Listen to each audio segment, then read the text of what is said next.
Good afternoon on a rainy day in Kingston and St. Andrew. Looking quite bleak on the outside. I hear that you have a lot of rain taking place elsewhere, but trying to bring some brightness into your afternoon. And I just want to welcome you to Omega Sports Radio. Yes, it's Omega Radio. And this is the Saturday show. I am Damian, the Preacher Hilton. And I just want to welcome our listeners who have been tuning in Saturday after Saturday. I'll be flying solo today, but nonetheless, we will be having some interesting and insightful interviews as the show progresses. I want to start off by talking about some developments that have been taking place in the world of track and field. About 2020, right around the time when the COVID-19 pandemic was ravaging the world, Shelly Ann Fraser Price announced that she was going to be under the guidance of Ronaldo Walcott, the elite track club. Having started out her career as a professional athlete under the guidance of the MVP track club, with Stephen Francis playing a critical role in her development. Since her time at Elite Track Club, she was able to produce her fastest 100-meter time, her fastest 200-meter time. She also was able to secure gold medal at the World Championships, and she was able to secure a bronze medal in the 100 meters at the Olympics. So one could say that this move to Elite Track Club proved successful. Well, as things have developed in the last few weeks, we have been hearing that Miss Fraser Price, who unfortunately did not compete in her semifinals at the recently held Olympics, is parting ways with Elite Track Club. Not only is Shelly Ann Fraser Price parting ways with Elite Track Club, but we're also hearing news of others, the likes of Julian Fort. We knew about Rashid Broadbell before, and Elaine Thompson-Era, who is not a elite track club athlete, but was under the guidance of Ronaldo Walcott. And we know all about Elaine Thompson-Era's coaching issues since she left the MVP track club. What could possibly be behind this massive exodus from elite track club? The thing about professional sports is that there is really no loyalty. Now, you and I are fans. We are fans, commentators, pundits. We are on the sideline, sometimes far away from what's happening, and we're looking on. And by all accounts, it would seem that Elite Track Club has been delivering. I spoke about Shelley's best performances under Ronaldo Walcott's guidance. Rashid Broadbell, Commonwealth champion, Olympic medalist.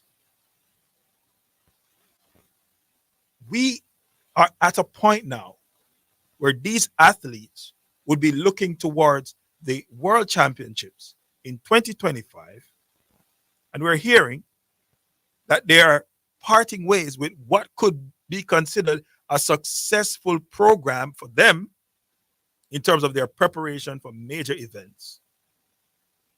And the question is, what could possibly be behind this? It can't be an issue of poor performances.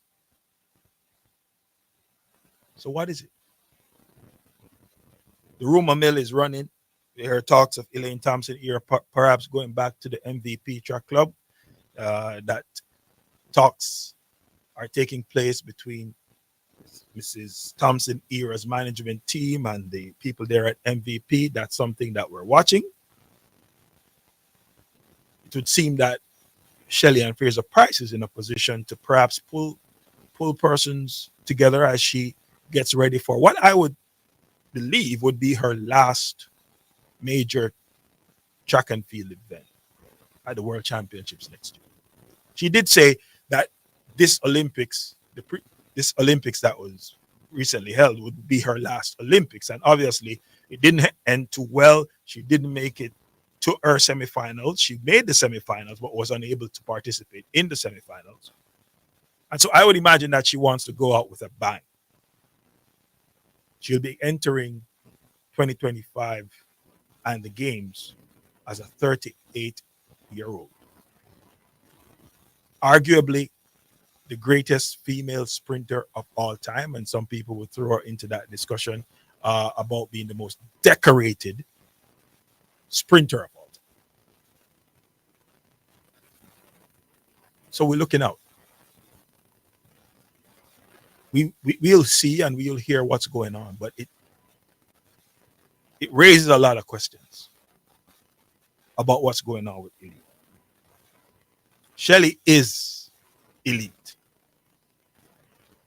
and I'm playing on words there. If you're a little slow to get it, Shelley is elite. Shelley was the one who gave life to Elite Track Club. Now with Shelley being gone, it's just a matter of waiting and see. Just a matter of waiting and see. Let's move on from track and field. The EPL is on. In fact, I been following the scores, and I note that Brentford, they won their game today. Brentford beat Wolves by 5-3. And Brentford opened the scoring in the 2nd minute of play. Now, anybody has been following the EPL over the past few weeks would note that Brentford has been scoring in the first few minutes of play now for, I think this is their 4th game, where they are opening the scoring in the first few minutes, the first 3 minutes of play. That is some amazing stuff. I've been following football, playing it, being involved in management, coaching. I don't know that I've ever seen a team over the span of, say, 4 consecutive games scoring in the first 3 minutes or so of play. That's an amazing record. They're doing something right on the pitch, and whatever their coach Thomas Frank is doing, he needs to get some credit, because we know, if you are involved in football, that most teams concede in the first 15 minutes or in the last 15 minutes of a game, or close to the halftime, or just coming out of halftime. That's when your concentration level is not at its peak. That's when you're not at your optimum. And clearly, Brentford have figured out a way to get their players ready and be in the best mental and perhaps physical type of awareness and readiness, and they're capitalizing. They're reaping the rewards. Now, they did concede in the 4th minute in that game as well. So, I mean, they scored and they also conceded in the first 5 minutes. But they were able to win that game by 5-3. Let me just quickly give you some other EPL scores. Liverpool were able to get the better of Crystal Palace. That was the first game. Liverpool beat Crystal Palace by 1-0. So Liverpool will enter into the international break at the top of the EPL standings. Arsenal, they beat Southampton by 3-1. Manchester City, they had an exciting run in with Fulham, and they were able to overcome Fulham by 3 goals to 2. One of the most unlikely scorers for Manchester City, uh, Kovacic, he had 2 goals in this game.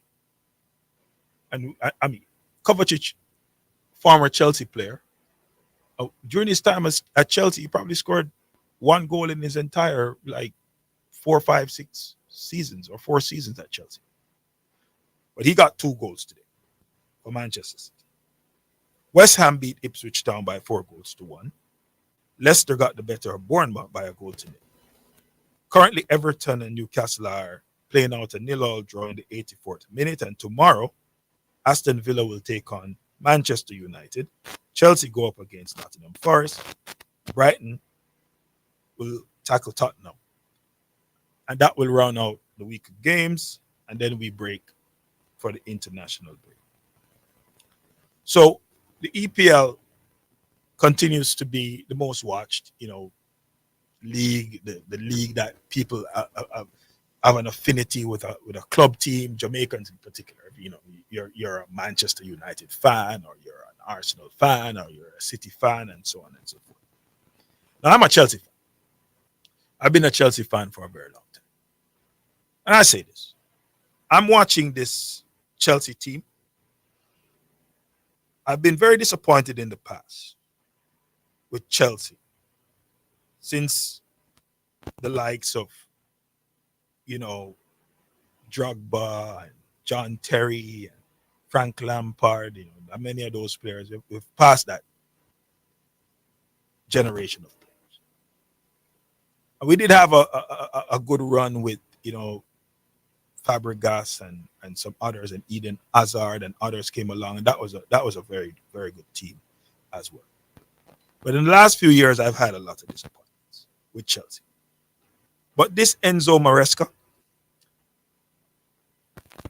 I like the way he's getting the team to play. We do have defensive issues, but I think so far, this Chelsea team looks like a team that is here to compete. We have talent around the park, young players, the youngest team in the EPL. But they are a team that can score goals. They have a lot of goals in them. And watching them is not boring. They want to play. They want to get on the football. They want to go forward. And I'm liking that. I'm really liking that. Now, when you have the likes of a Cole Palmer in your team,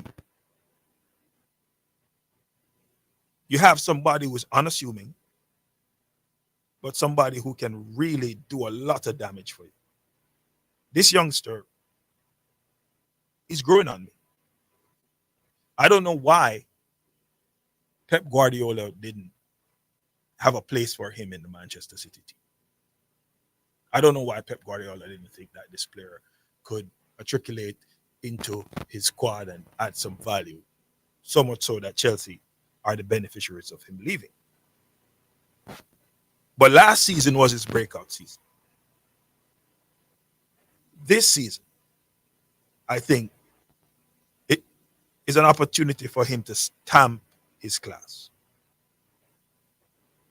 I watched him last week, and he scored 4 goals. The peach of them, a free kick from about 25 yards. And when he stepped up to that ball, from the moment his foot touched the football, you saw a goal written all over it. There's something special about this boy, Cole Palmer. He doesn't look like a big baller. You don't look at him and think, oh, yeah, man, he's a baller. That's the man who's going to do the damage for Chelsea. You don't see that. You don't look at him and see that. But the touches, the movement, the eye for goal, this Cole Palmer is growing on me. He's growing on me. As we stick with football, we talk about the international break that's coming up. So we have seen the squad that has been announced by the national coach, and there are some notable absences. No Leon Bailey. He had to be subbed after coming on against Bayern Munich in Aston Villa's Champions League game. So clearly he is not past his injury issues. So he's not in the squad. No Shamar Nichols. I gather that he requested time off to get back to full fitness after missing out on a proper preseason with his Russian club Spartak Moscow. So Bailey has an injury, and Nicholson needs to, get back into shape. But we have a return of Tyreek McGee. We all know Tyreek McGee was a standout player in his time at Jamaica College, and I mean he has had, glimpses of what he can do. I remember him playing in a World Cup qualifying game, playing in that number 10 role, stringing some passes together. I think it was against Panama. I could be wrong. But that was one of the best games he played as a senior player. It's good to see him back in the squad because we continue to struggle in terms of our players in midfield, players who can pick a pass. And so it's clear the intention of the coaching staff, the intention of Mr. McLaren and his team is to get in players into the squad who can add value to that midfield area. I'm all for it. I think they should try to blood this kind of player into the team, try to always have these kind of players in and around the team because that's the area that we've been struggling with. The other area was finding league midfield. Now, Casey Palmer,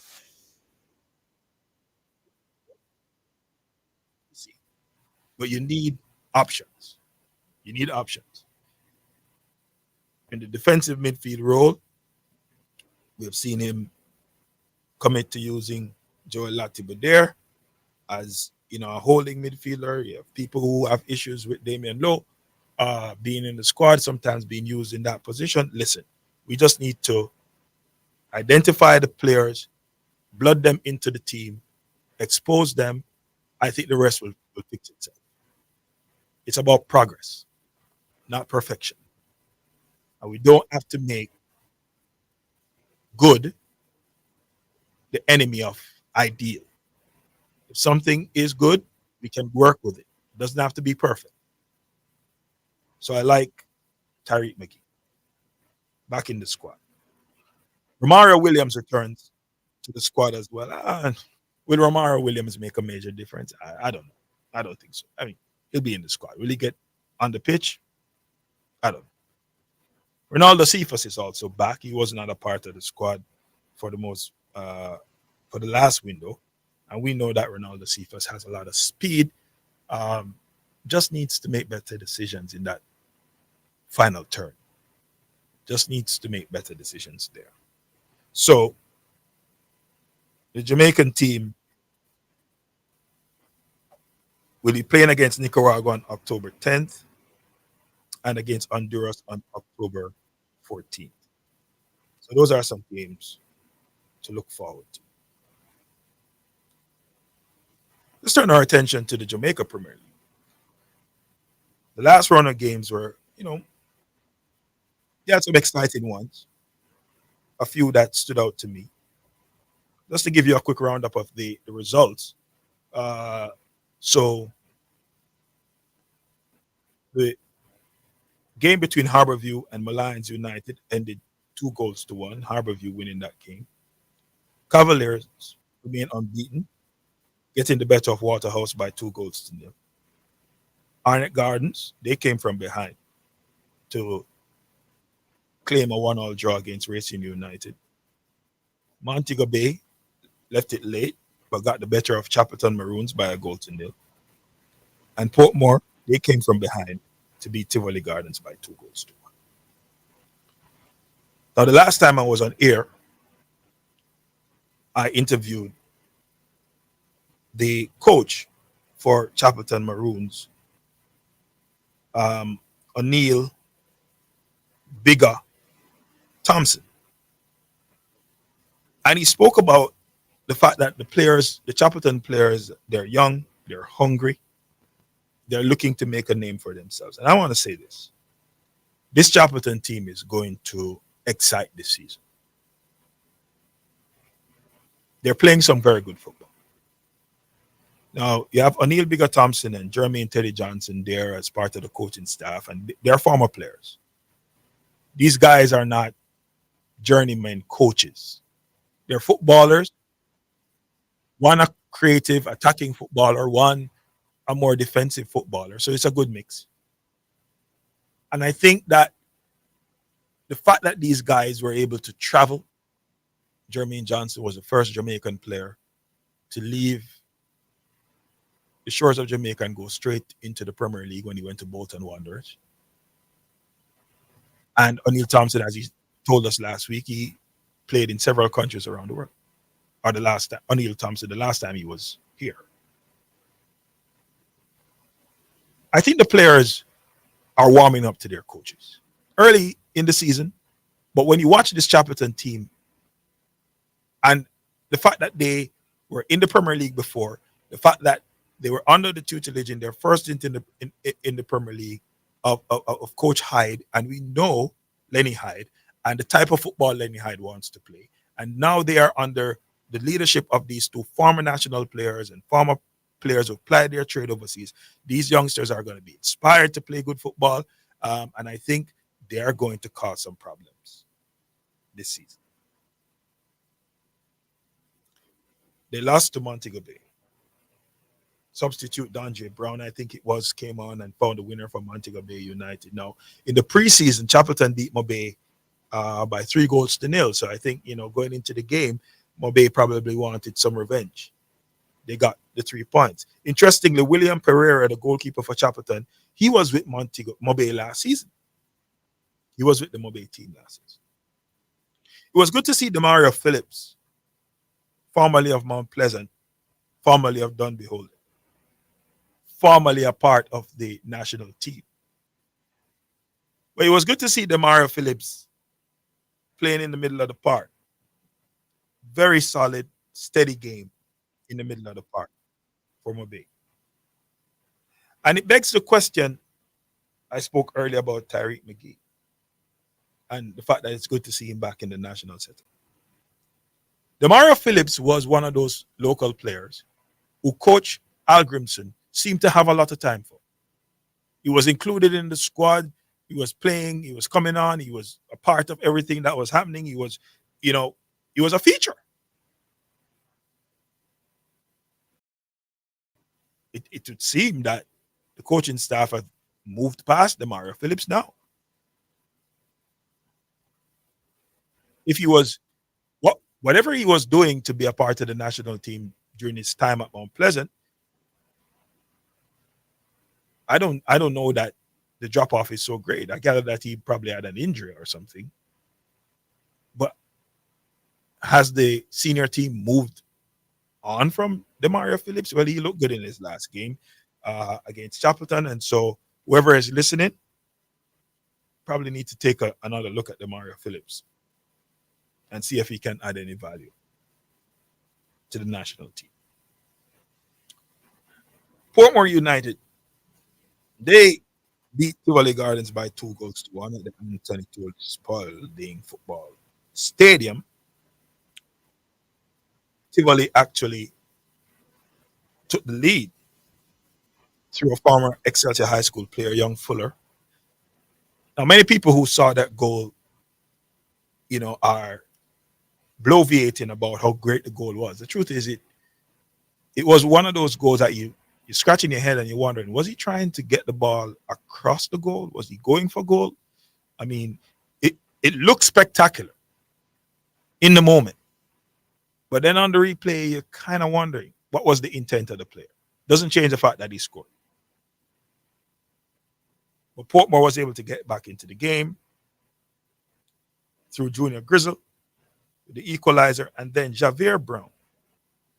I remember this player. He used to be the captain of their United before they became their Phoenix or whatever their name is. Javier Brown came onto the park,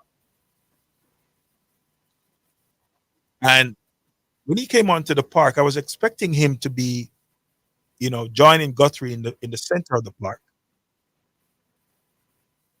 but they placed him on the right side on a wing position, attacking position, and he scored, I believe, the goal of the round. I'm going to take a break, and when I come back, I'll describe the goal to you.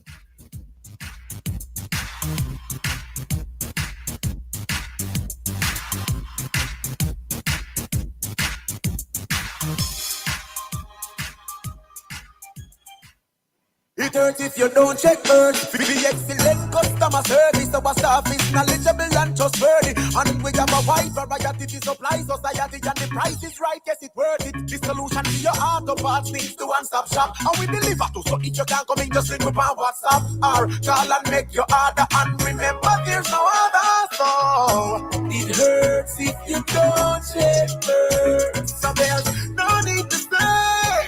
It hurts if you don't check first. The Jamaica Anti-Doping Commission JADCO needs your help to eliminate doping and keep sport clean. If you have concerns about any doping activity, you can share the information with JADCO anonymously. The information you share will be treated with the highest level of confidentiality. Make the right call if you see something, say something. Protect clean sport. Protect our legacy. To report doping activity, call 888-429-5232 or visit the JADCO website at jadco.gov.jn. A message from the Jamaica Anti-Doping Commission. For financial news and the latest developments in the business community and economy, Financially Speaking is the top choice. Join me, your host Errol Gregory, Mondays and Wednesdays at 12:30 p.m. as we look at current economic issues, provide small business tips, and help you to build your business and portfolio. That's Financially Speaking, sponsored by Jamaica Stock Exchange, JSE Online Trading.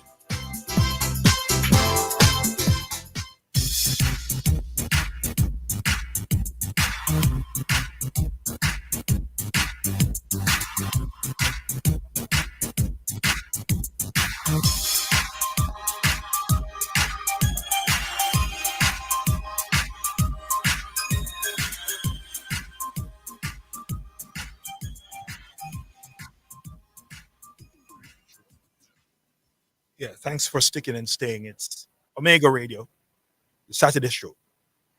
And this is the voice of Preacher.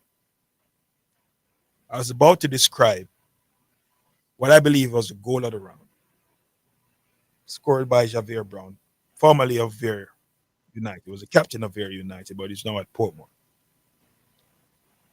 So the play is developing from midfield. Portmore won the ball from the Tivoli team, and the ball gets to Guthrie. And he makes a pass to his right. The ball is played to in the direction of Javier Brown, who's on the right.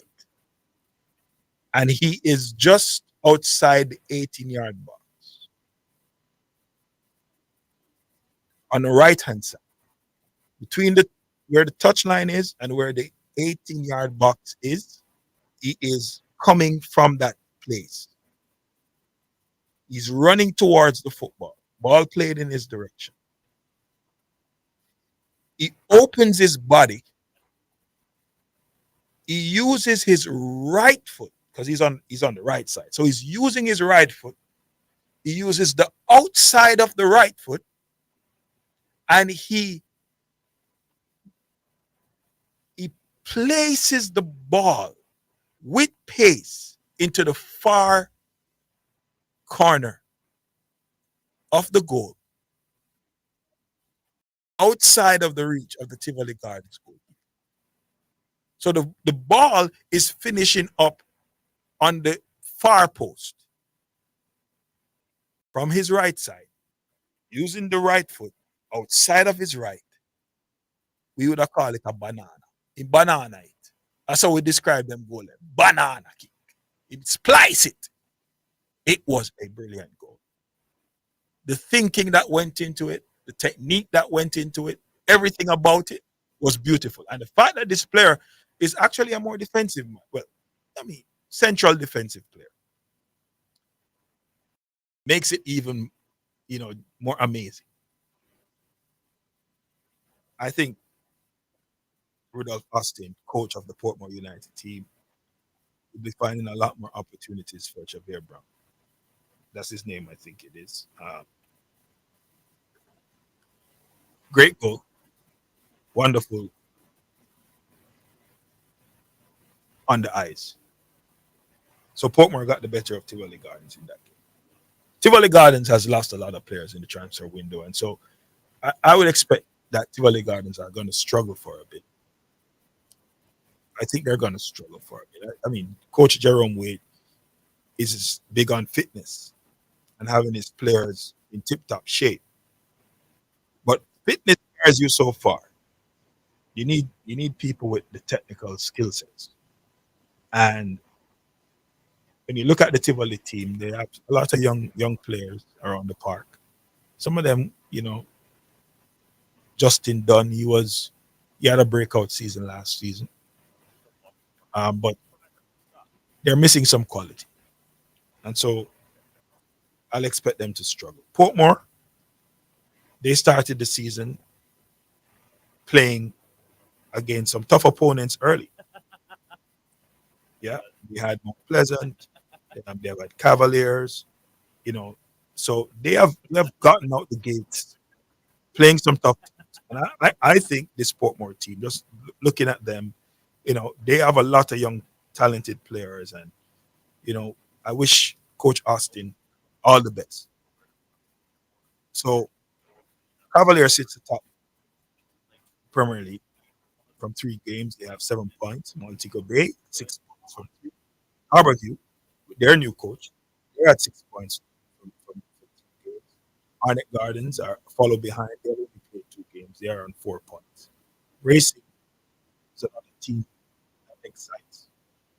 4 points from 3 games. There are 4 points from 3 games. Mount Pleasant, because of their stint in the Caribbean CONCACAF competition, have only played 1 game so far. They won that game. Chapelton, they have played 2 games and are on 3 points. Humble Lions, 3 games, 3 points. Waterhouse, 2 games, 3 points. Portmore, they have played 3 games. We got a win, having played 2 tough games to start. And Tivoli Gardens are on 1 point. Lions United, they played 2 points from 2 games. Same for them, 2 games, 2 points. So our JPL has been improving. It's been picking up. And so we have to talk about the JPL, much like how we talk about the EPL or the Champions League. I mean, obviously, the kind of quality, the kind of marketing, what goes into established leagues around the world, we don't have that. But it's our league. And we can talk about players and we can make people more familiar with the players, and we can encourage people to go out and watch the games. And we can go and support because it's our league. So I want to continue to pick up those who are behind the work that's being done to meet the JPL. But it is, I think, coming up tomorrow. Portmore, they should be going up against here. Lion should be going up against Chapelton. Humble Lion should be taking on Harborview. Tivoli Garden should be up against Waterhouse. Cavalier, they're scheduled to take on Down Behold. Mount Pleasant should go up against Racing United. And Montego Bay United will play against Arnett Gardens. The Mount Pleasant Racing and the Montego Bay United Arnett Gardens. Those are the Monday night fixtures. I think there's a Cavalier take on. We're gonna run over to talk a little bit about another sport, and it's the sport of cricket. I actually should be talking to my friend Marlon Pinnock about the Jamaica Scorpions. I think they played a warm-up game in preparation for the regional tournament that is coming up. You know, there there's a lot to say about cricket and the lack of investment in the infrastructure or the lack of passion or the failure of administration. And these conversations happen every week, you know, on different shows on this station, the sports desk, big up Arville, big up Zidane. It's a lot of discussion about where we are in terms of, and I just want to pause to big up an organization that has been spending a lot of resources in trying to build up or revitalize cricket at the community level. And that's the Social Development Commission, the SDC. The biggest cricket competition in Jamaica is the SDC T20. It's a community competition. It brings community people out, it brings community people together. If you've never been to a SDC T20 game, come the next season of the T20, I will encourage you to find out where the games are. Let's go check out, especially when it gets down to the regional level where teams from different parishes are playing against each other. A lot of the games are played at Chedwin Park for the last competition. Crowd, excitement. Now, it's easy for us to lose interest in the sport of cricket, in the way cricket is played, in places where cricket is played, where you have to go somewhere and the game could be long. That's how we grew up watching cricket. Test cricket was the thing. But SDC has managed to package cricket in a way that is palatable, that is exciting, that makes people want to get involved, to support their community. And I want to talk a little bit about cricket and what's going on in cricket, but I wanted to big up the SDC for keeping the communities involved in cricket and playing their part to revitalize the passion around it. I hear I'm being joined right now by my friend Marlon Pinnock. Marlon, are you with me? Marlon, are you there? Not hearing Marlon. Marlon? Not hearing Marlon at all. I'm not sure what's going on with Marlon. I am hearing that I have some background noise as well, so I'm not sure if you can just sort it out because the people listening are hearing some background noise. So let's get that. Do we have Marlon now? I'm hearing him faintly. Marlon? Yes, Hilton. Yes, Hilton. I'm here. All right, that's it. That's right. Good to have you, my brother. How you doing? I'm doing great. How are you doing? I am awesome, man. It's a beautiful day. It was overcast earlier, a little bit of rain, but I think things have brightened up. So we want to get a feedback of what's been going on with the Jamaica Scorpions. I heard that they had a warm-up game recently. You're going to tell us everything about what happened and some of the players that are making a case for them to be a part of the team for the regional tournament. Actually, 5 trials game gone so far. Just one remaining that should be playing on Wednesday at Sabina Park.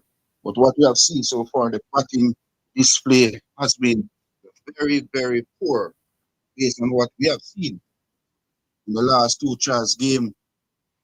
Teams batting first with 125 all out in 31.2 overs, not good at all based on preparation going into a Super 50 tournament. Remember, the Scorpions have won a traditional team for the last 2 years. But a player who has been very, very impressive is Odin Makati, who plays for Clarendon. He scored 100 in the 4th trials game. And of course, he made some 55 today in the Jamaica Cricket Association quarterfinal stage against St. Catherine. So you say the batting has been horrendous. I mean, those Yeah, scores. We're not seeing the consistency. Okay. Batters scoring 100 and not seeing them again in the Charles game. You've seen them scoring 100 the first game, and after that 20s and 30s. Not good enough. You want to see the consistent going on throughout the Charles games. Okay. So horrendous might be strong. The batting has been inconsistent. It has been inconsistent, Hilton. Okay. So the question is it a case that the bowling has been exceptional? And so the batters have not been able to, get in and build an innings because of very good bowling? Or is it just a case that based on what you've seen, the batters have not been applying themselves? Exactly. Poor shot selection is the key as well.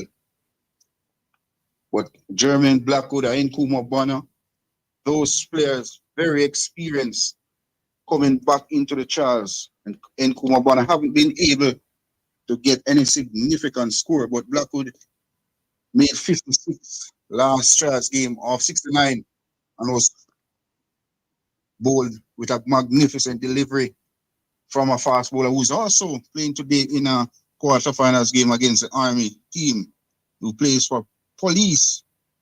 That's Walcott. So it's very competitive when it comes down to the fast bowling aspect. A lot of fast bowlers. O.J. Shields was injured. He's back. He bowled 4 overs in the last Charles game. 4 overs, 8 runs, and a very important wicket. So it's all boiled down to the fitness of the fast bowler. Still a Marquino Millie, who has the most wickets for the Scorpions, now playing at a senior level. Okay, interesting. So we want to learn a little bit more. If you can just hold the line, we're going to have to take a break. We're going to head over to Caymanas Park, and then we will come back to find out a little bit more about what's going on with the Jamaica Scorpions.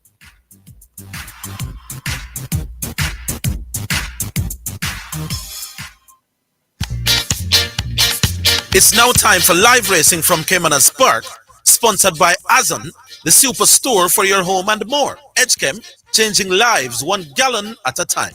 Victoria Mutual Money Transfer Services, real money transfer for real people. And Spectrum Insurance Brokers, setting the industry standard.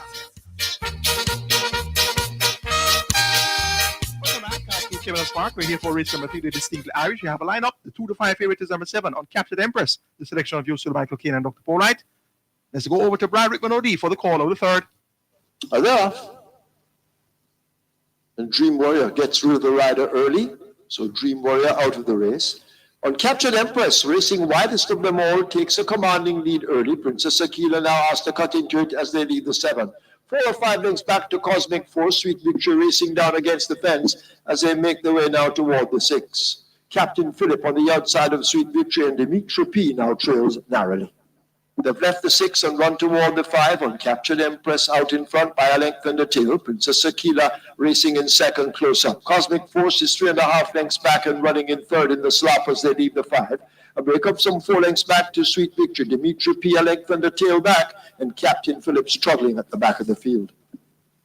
They're approaching the final half of a mile. They're about to go into the bend for home, and on Captured Empress out in front, but pressed now by Cosmic Force in the pink. Dimitri P has slipped neatly down into thirds. Sweet Victory racing on the outside of Princess Akila, and Captain Philip remains last. They leave the 3 behind them as the tempo will increase, and the favorite on Captured Empress still holds the lead by about 2 lengths. Sweet Victory is the one now running the rail and cutting the corner, as on Captured Empress will bring them into the top of the lane with that lead. Toward the outside, Dimitri P and Victor Sanchez. They drive now inside the final 16. It is on Captured Empress out in front. Sweet Victory chasing with Dimitri P, but this Uncaptured Empress is enjoying the slop, leaves the fall on pole with what looks to be an unstoppable advantage inside the final 16. It's all Uncaptured Empress, the favorite, winning the way. Our favorite should. Radish Roman has his second win of the card. They win by maybe 6. Sweet Victory is second, Dimitri P third. Cosmic Force is fourth. 7, 1, 3, 5. That's the way they came past the post in the Distinctly Irish, and that Uncaptured Empress. The sneaker box Radish Roman is now 2 up, and that puts him at 101 on the season. Uncaptured Empress made every post a winning one in the Distinctly Irish. Second in the event went to number 1, Sweet Victory. So that's going to be a Radish Roman, Tevin Foster Exacta. Third, number 3, Dimitri P. Fourth, number 5, Cosmic Force. 7-1-3-5 in race number 3. Results of race number 2, the winner. Number 3, Princess Talisi. Princess Talisi is a 4-year-old chestnut, make that 4-year-old Bay Filly by Savoy Storm out of the Sorrentino Dam, Dancing Queen. Bred, Derek Brandt and David Miller. Own Emmett Hines, trained Lawrence Emmanuel, written Dane Dawkins, the groom Michael Dwyer. Princess Talisi returned 256 to win, 246 to place. Second went to number 4, Nada's Bushman, 732. Third, number 5, Premier Identity. Fourth, number 6, Power of Faith. A very late runner was number 2, Fort Lion, scratched by the vet on duty at the starting gate, and thus such no place dividends for the third place finisher. The exact returned 849. Trifecta 2,824. Double 774, and there was a special double at the very late scratch number 2, Fort Lion, 300. Final time for 1500 meters, 138.1. Splits 25.3, 50 flat, 117.4. And the margins were 2 3/4 by 2 3/4. Final prices in the third, the winner number 7, Uncaptured Empress, 2-5. Runner up, number 1, Sweet Victory, 7-2. Then came number 3, and that's Dimitri P at odds of 15-1. Fourth, number 5, Cosmic Force at 2-1. Next event will be the fourth. It's a Let's Go Dancing. Here Comes Fudgy, former Gold Cup winners. Let's Go Dancing won the Gold Cup in the year 2000. Here Comes Fudgy won the Gold Cup in the year 2003. Twilight 6 kicks off in the fourth. We're number 4 in the fourth. The Tony Young Special, Waterman John, is my selection. And indeed, it's a waterlogged track, sloppy track, here at Caymanas Park on Gold Cup Day. Dr. Paulight's tip for the fourth is number 3, Joe Blaine. Until it's time for race 4, it's back to studios. Live racing from Caymanas Park was sponsored by Azon, the superstore for your home and more. Edgechem, changing lives 1 gallon at a time. Victoria Mutual Money Transfer Services, real money transfer for real people. And Spectrum Insurance Brokers, setting the industry standard.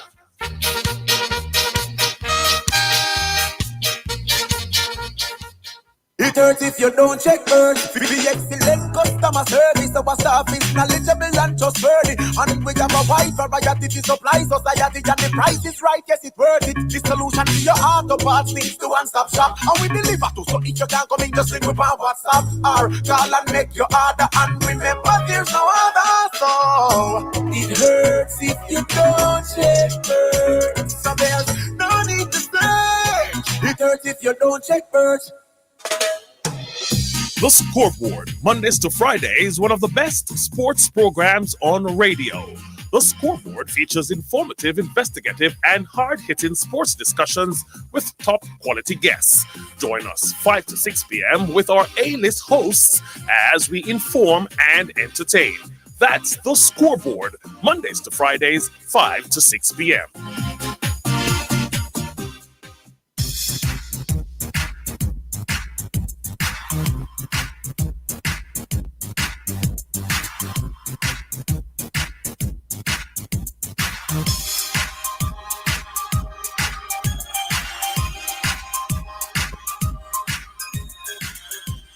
All right, welcome back to Omega Radio Saturday Sports Show. This is Damian, the Preacher Hilton. Thank you for sticking and staying with us. We have on line Mr. Marlon Pinnock, our cricket correspondent, and he's giving us an update on what's taking place at the Jamaica Scorpion trials. As he has said, the team has now played about 5 trial games, and 5. so far, the batting has not been anything to write home about. So we hope that, a lot will change. I just want to ask you, Marlon, in terms of the new setup, we know that Coach Robert Haynes has returned. It's his 3rd stint coaching the Scorpions. And he is also being supported by Terence Cork, who coaches the under-19 team. I mean, based on what you have seen, do you think that there's anything different in terms of the approach, in terms of the influence that the coach perhaps is having or could have, or is trying to do anything different? He himself was a spin bowler in his time, and we have produced the likes of Nikita Miller, who has dominated at the regional level. Do you see anything from Robert Haynes so far that looks different?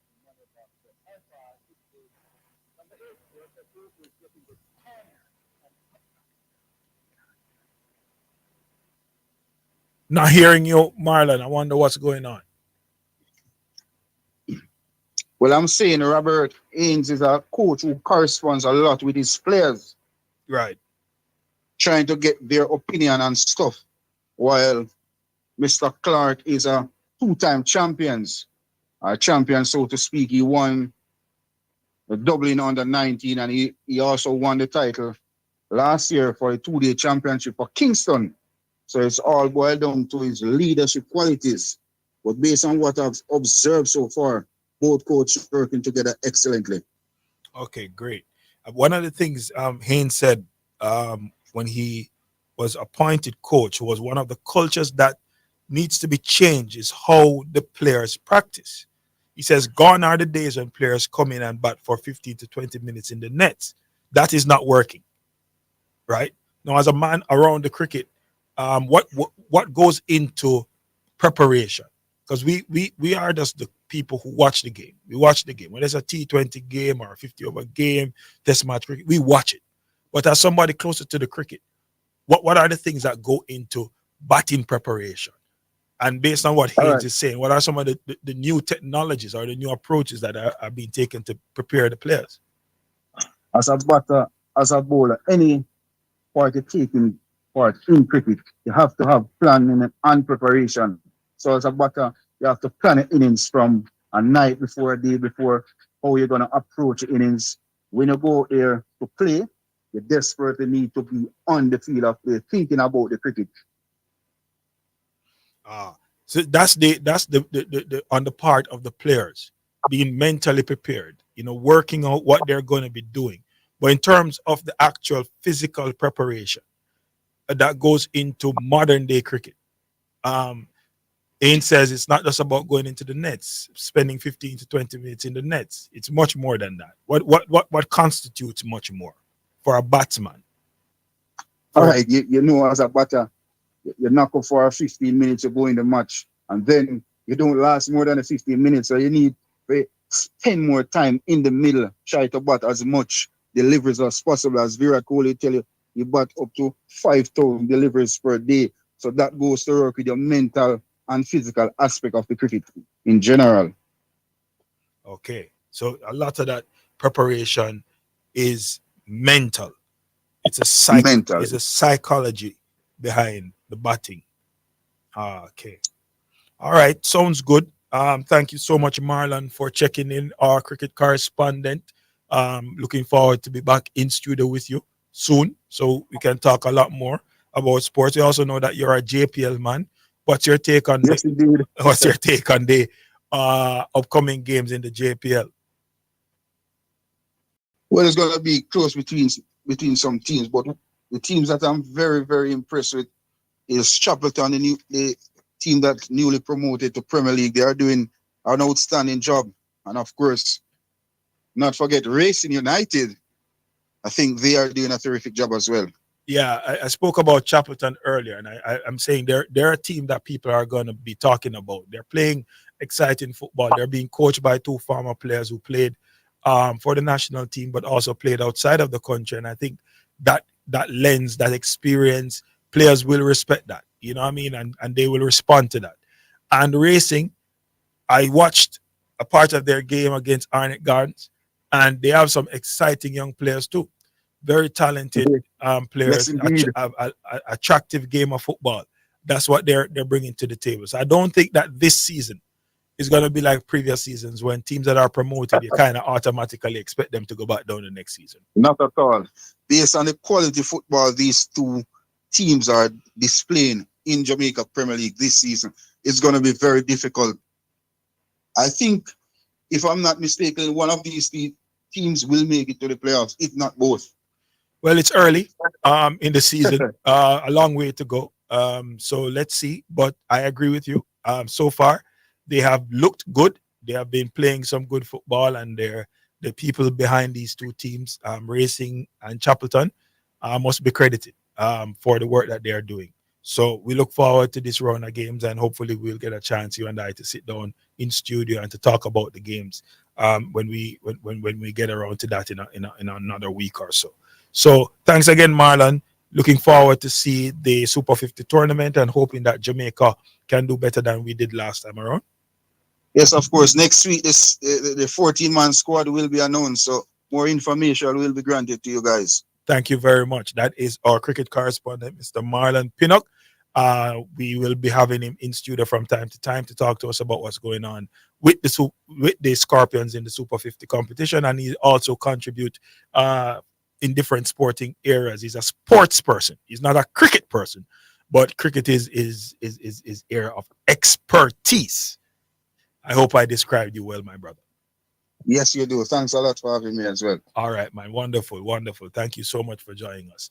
All right, so that was our look at the Scorpions, the Jamaica Scorpions, in their preparation for the Super 50 competition that is coming up not too far from now. All right, I'm going to swing over. I've done a lot of talk. We've spoken about track and field and the developments with Elite Track Club, exodus of top athletes from Elite. I'm wondering what's going to happen with Mr. Ronaldo Walcott and his team down there. We've spoken about, the English Premier League. Liverpool should be going into the international break. Sitting atop the league, they were able to eke out a 1-0 victory over Crystal Palace earlier today. By the way, just for your information, I think 2 Jamaicans were on the score sheet in the English Premier League. Mikel Antonio opened the scoring for West Ham in their 4-1 win over Ipswich Town. He got that goal in the first minute. And Ethan Pinnock, he was one of the goal scorers for Brentford in their victory. So 2 Jamaicans on the score sheet for their clubs in wins in the English Premier League. Always a good look, always something that we want to see. We also spoke about, the JPL, and, I just had Marlon talking a little bit about the cricket. Now, the last time I was here, I was telling you guys that the Jamaica men's national netball team, right? A lot of people were asking me after that, Jamaica have a man netball team? And I was like, yeah, they do actually have a men's netball team. I was telling people that the netball team, they recently participated in the competition, the competition of the Americas, and they went undefeated. They are the champions of that tournament. They went undefeated in that tournament, some impressive victories over a number of teams as well. And so we're going to be having an interview coming up shortly with the head coach of the men's netball team, the national men's netball team, to find out a little bit more about that program and about what's happening with men's netball. And so you can look forward to that. That interview should be coming up right about at 2:30, thereabouts. I spoke about the exodus of athletes from Elite, as I mentioned earlier, but there's also one big athlete who is moving on from another club, Tajay Gale. Tajay Gale, who won the World Championship long jump some time ago, MVP track club. He'll be moving on from the MVP track club. So it seems like it's the season to move on for athletes. Tajay Gale was not one of those athletes that we knew a lot about prior to his stint with MVP when he went on to win the 2019 World Championship long jump. But the 28-year-old has confirmed that he's making preparations to start working with Kerry Lee Ricketts, who's based in St. Elizabeth, a well-known jump coach. So Ricketts is the husband of Shanika Ricketts, two-time world championship silver medalist. She won a silver medalist at the Olympics in Paris as well. So he's moving to a tried and proven coach.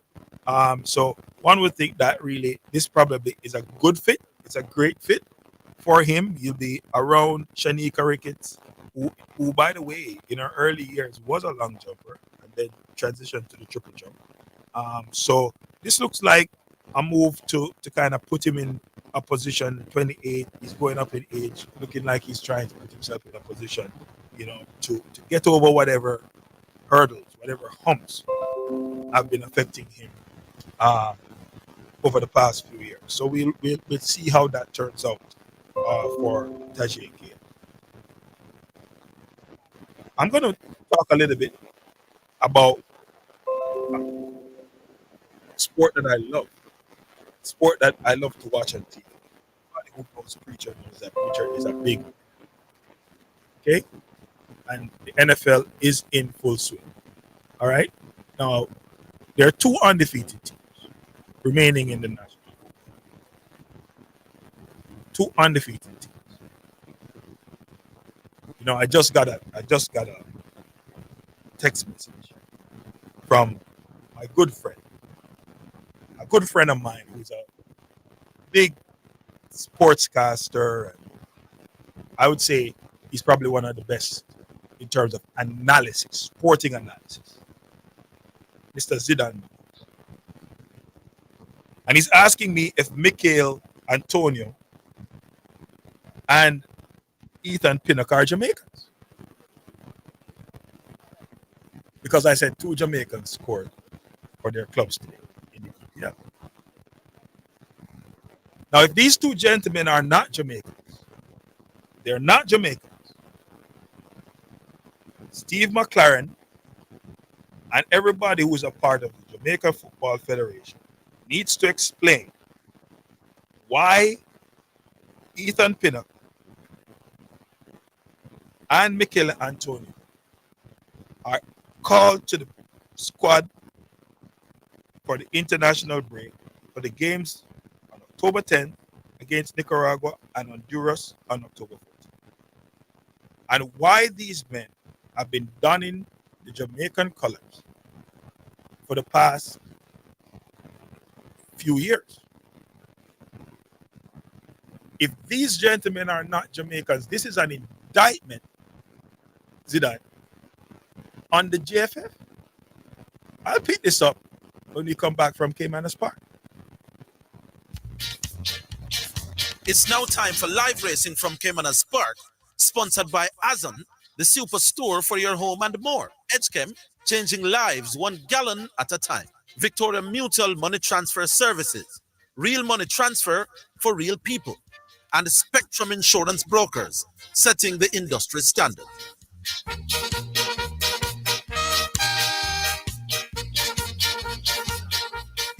Welcome back to Caymanas Park. We're here for the fourth event, and we have a field of 8 runners, and they have begun to close the front of the starting gate for the loaner procedure to commence. Your favorite at odds of 3-2 is number 8, Workout Crew. That's number 8, Workout Crew. Your favorite at odds of 3-2, Tevin Foster, riding for the Sweden Oni Markland. And Radish Ruben is now 2 in front of Tevin Foster, so you know for sure that Tevin Foster would want to have an immediate response before things get out of hand, so to speak. So your favorite at 3-2 is number 8, Workout Crew. Second choice in the betting is at 95. That's number 4, Waterman John, being ridden by the Sneaky Fox. Third choice in the betting 2-1 for Joe Blaine, being ridden by Victor Sanchez. So they are your market leaders. Number 7 comes in for good support, and that's Money Box at odds of 7-2. My selection is number 4 in the 4th, the Tony Young Special, and that's Waterman John. Dr. Polite's tip is number 3, Joe Blaine. Horses preparing to load. Make my order of preference 4, 3, 7, and 8. Waterman John to get a bit of Joe Blaine, Money Box, and Workout Crew. The loader procedure just about getting ready to commence. So let's go to the results of race number 3. The winner of the third event, number 7, Uncaptured Empress. A 4-year-old chestnut filly bound captured out of the Holy Bull Dam Holiano, bred Orlana Farm in the USA, owned Mitsuki trained Peterbilt Master, ridden by Reddish Roman in second minute of the day, the boom, Carlos Martin. Uncaptured Empress returned $148 to win, $124 to place. Second went to number 1, Sweet Victory, 164. Third, number 3, Dimitri P, 196. Fourth, number 5, Cosmic Force. The exact return, 309. Trifecta, 710. WN, 824. Triple, 1,290. Final time for a mile 143.3. Splits 25 flat 49 4 117.1, and the margins were 6 1/4 by 4.5. 6 1/4 by 4.5.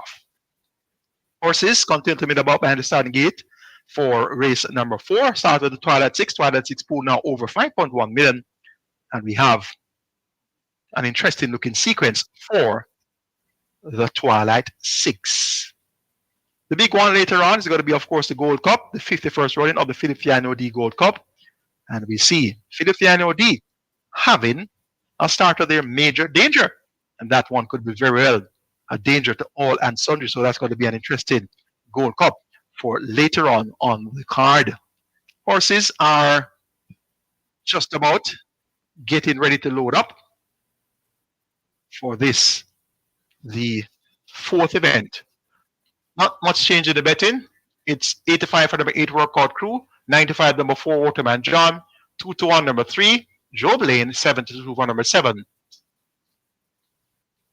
Money Box, as the horses are getting ready to begin the loading up procedure.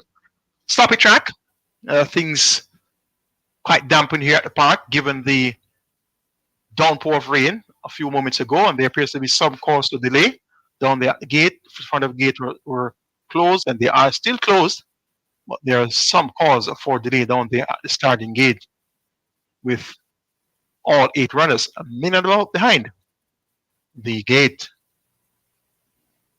Horse number 1 not yet facing the starter, and that's Powerful Highness at 45-1, and they continue to file around, middle run behind the starting gate. So rider of number 6 apparently has dismounted. So what we're going to do, we're going to throw back to the studio right away, and as soon as we have a lineup, we'll be back with you for the call of the 4th event. Delay down there at the starting gate. It's back to the studio.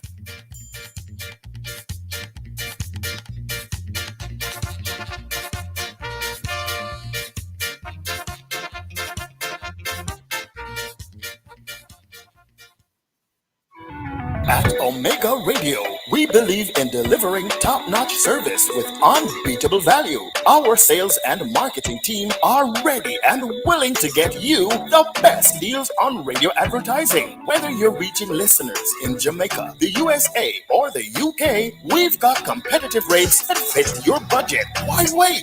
Take advantage of our affordable deals today. Email us at omega.marketingsales2023@gmail.com or send us a WhatsApp to 876-887-0800. Omega Radio, where service is what we do best. A member of the Omega Church Broadcasting Network. For financial news and the latest developments in the business community and economy, Financially Speaking is the top choice. Join me, your host Errol Gregory, Mondays and Wednesdays at 12:30 p.m. as we look at current economic issues, provide small business tips, and help you to build your business and portfolio. That's Financially Speaking, sponsored by Jamaica Stock Exchange, JSC Online Trading. It is your right to know what you want. Information at your fingertips. It's for the man in the streets, for those in business. Information for everybody. No one has it, so you can use it to develop your community. Your right to know information at your fingertips. A message from the Access to Information Unit. It hurts if you don't check first. We be excellent customer service. Our staff is knowledgeable and trustworthy. And we have a wide variety to supply society. And the price is right, yes, it's worth it. The solution to your auto parts things to one-stop shop. And we deliver to, so if you can't come in, just link with our WhatsApp or call and make your order. And remember, there's no other. So it hurts if you don't check first. So there's no need to search. It hurts if you don't check first.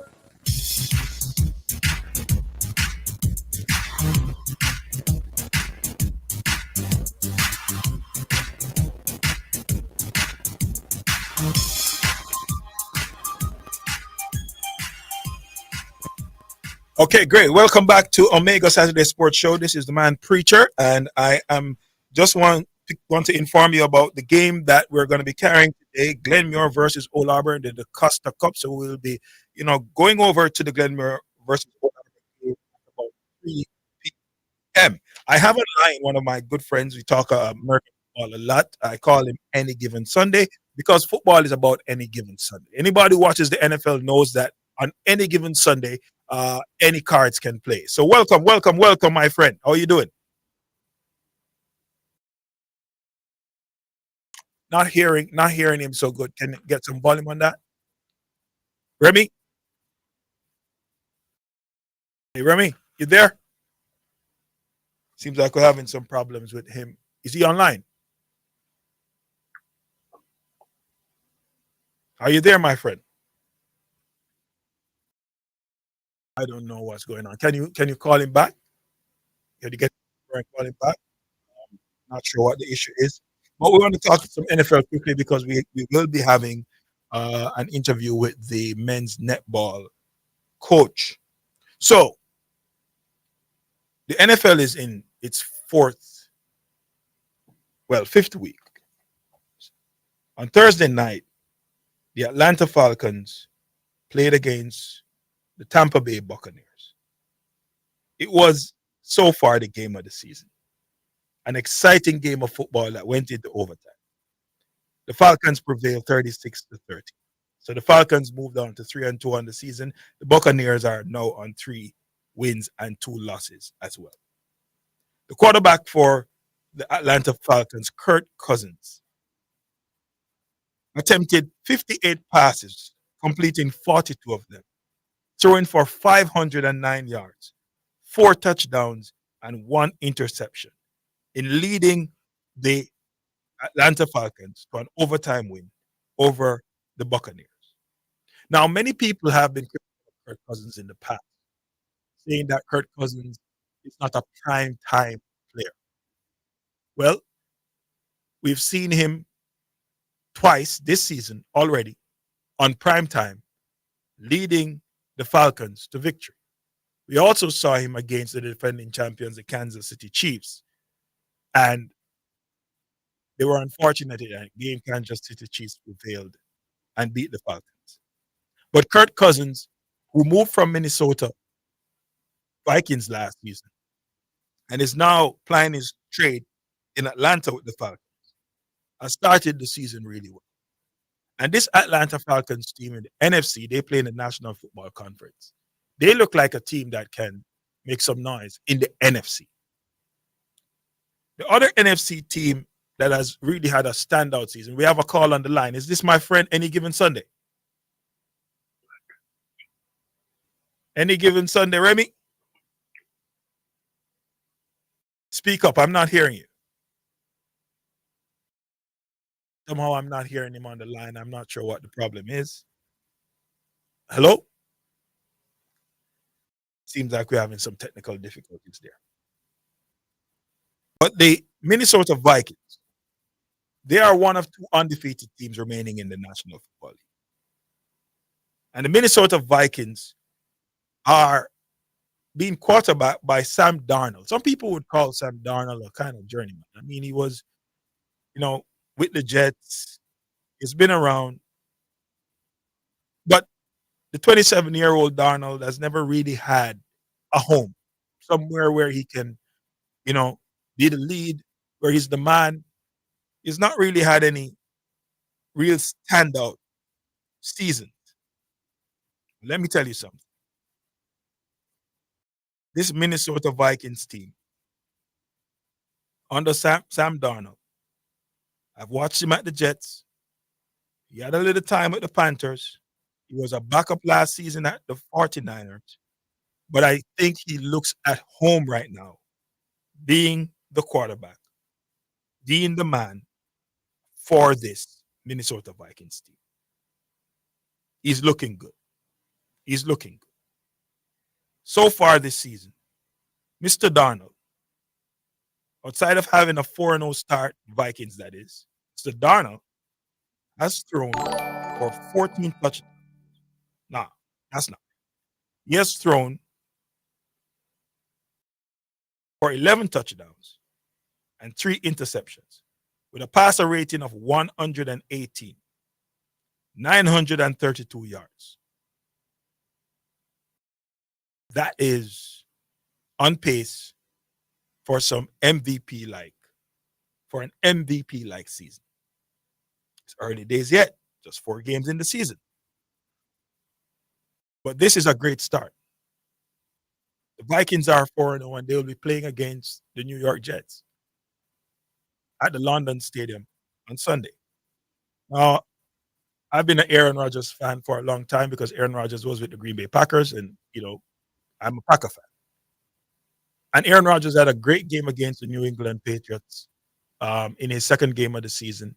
Didn't look so good in his last game against the Denver Broncos. That Denver defense was stifling. The Jets couldn't do much with the ball. Wasn't able to get into the end zone with a touchdown. They're going up against an undefeated Vikings team, and I picked the Vikings to win this game, even though I'm an Aaron Rodgers fan. I just think that the Vikings have too much. They have too much going for them. They have too many weapons.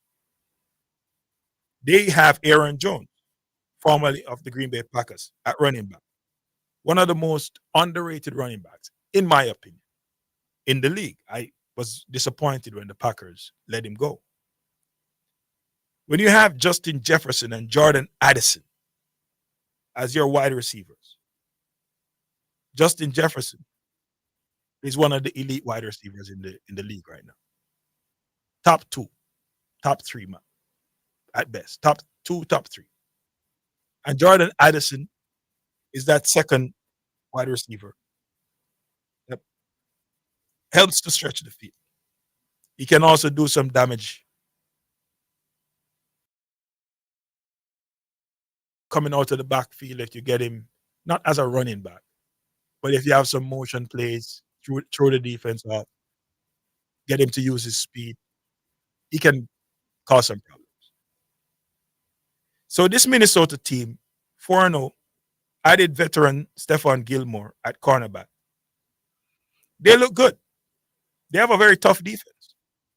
Beat the Green Bay Packers in their last game, got out to a 28-0 start.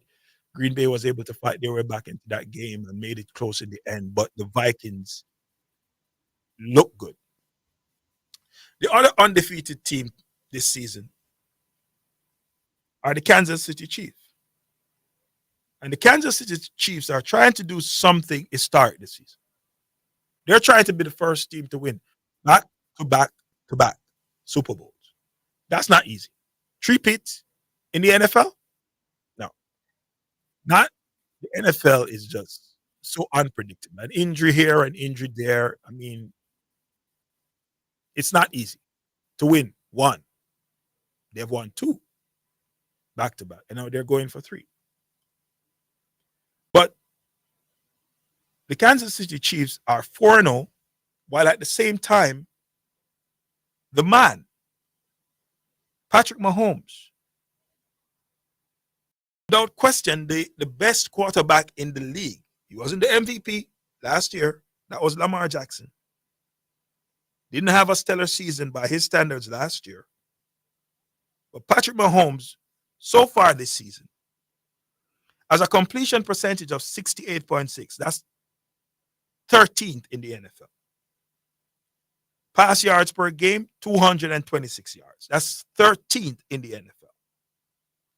Yards per pass, 7.5 yards per pass. That's 14th in the NFL. Touchdown to interception ratio, 6-5. That's 22nd. Passer rating, 89.7. That's 18th. And they're 4-0. We go to Cayman Park. We'll be right back.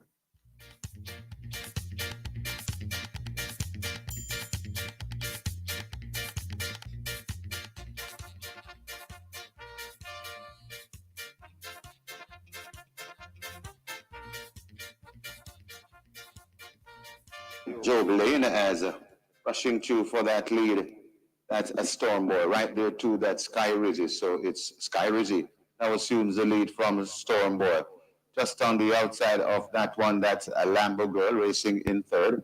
Right there in the fourth, that is a Power of Her Highness. Right beside Power of Her Highness, that's Workout Crew. Then 2 lengths before we come to right on the rail, that's Waterman John, overtaking Waterman John, and coming on, that's Joe Blaine, and racing at the back of the field, Money Box. They head toward the 4, and it is Sky Rizzy on that lead, going on by 2 lengths from racing out wide on the outside. That's Lambo Girl. Right beside Lambo Girl, that's Storm Boy racing in third.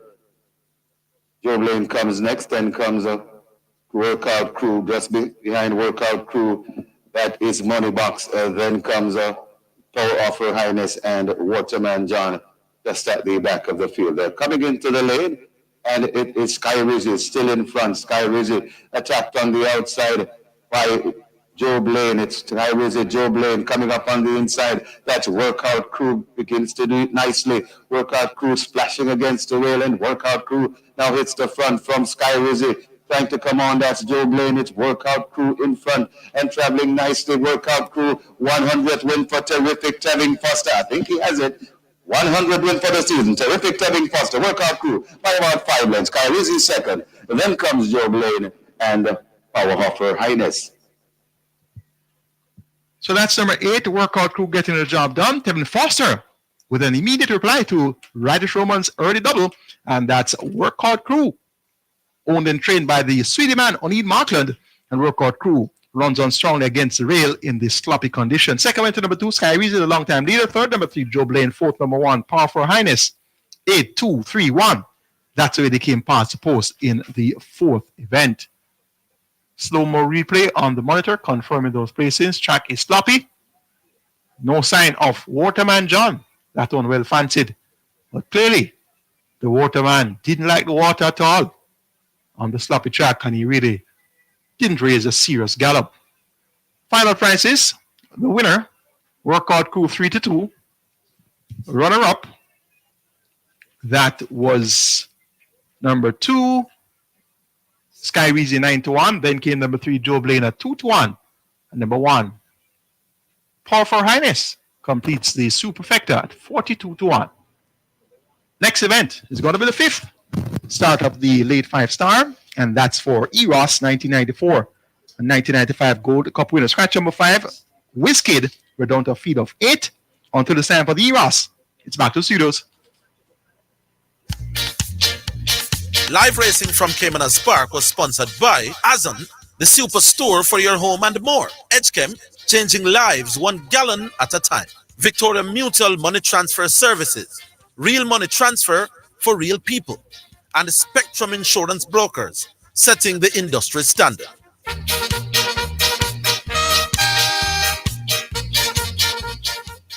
The Jamaica Anti-Doping Commission JADCO needs your help to eliminate doping and keep sport clean. If you have concerns about any doping activity, you can share the information with JADCO anonymously. The information you share will be treated with the highest level of confidentiality. Make the right call if you see something, say something. Protect clean sport. Protect our legacy. To report doping activity, call 888-429-5232 or visit the JADCO website at jadco.gov.jm. A message from the Jamaica Anti-Doping Commission.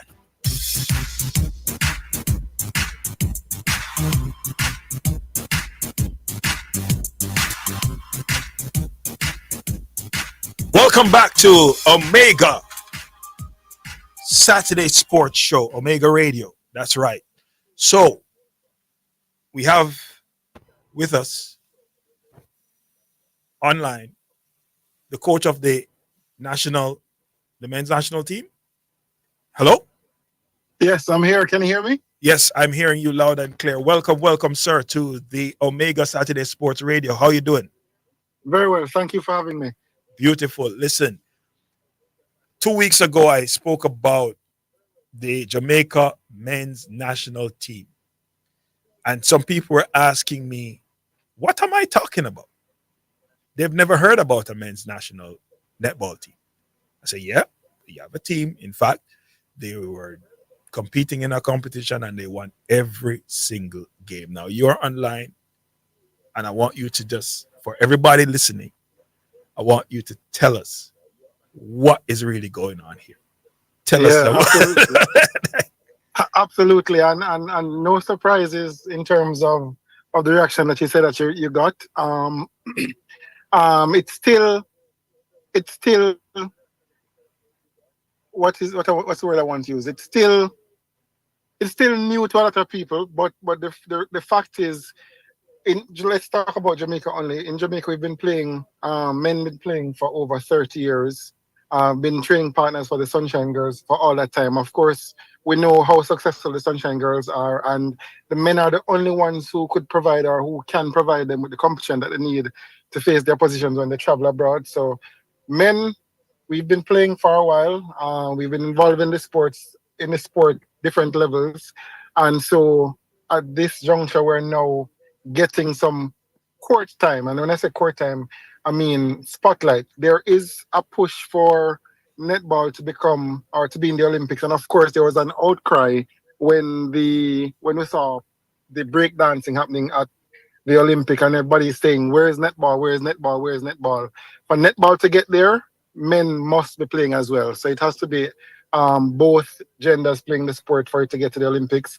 And of course, the world body is making a push. I think their target is 2032 to get the sport in the Olympics.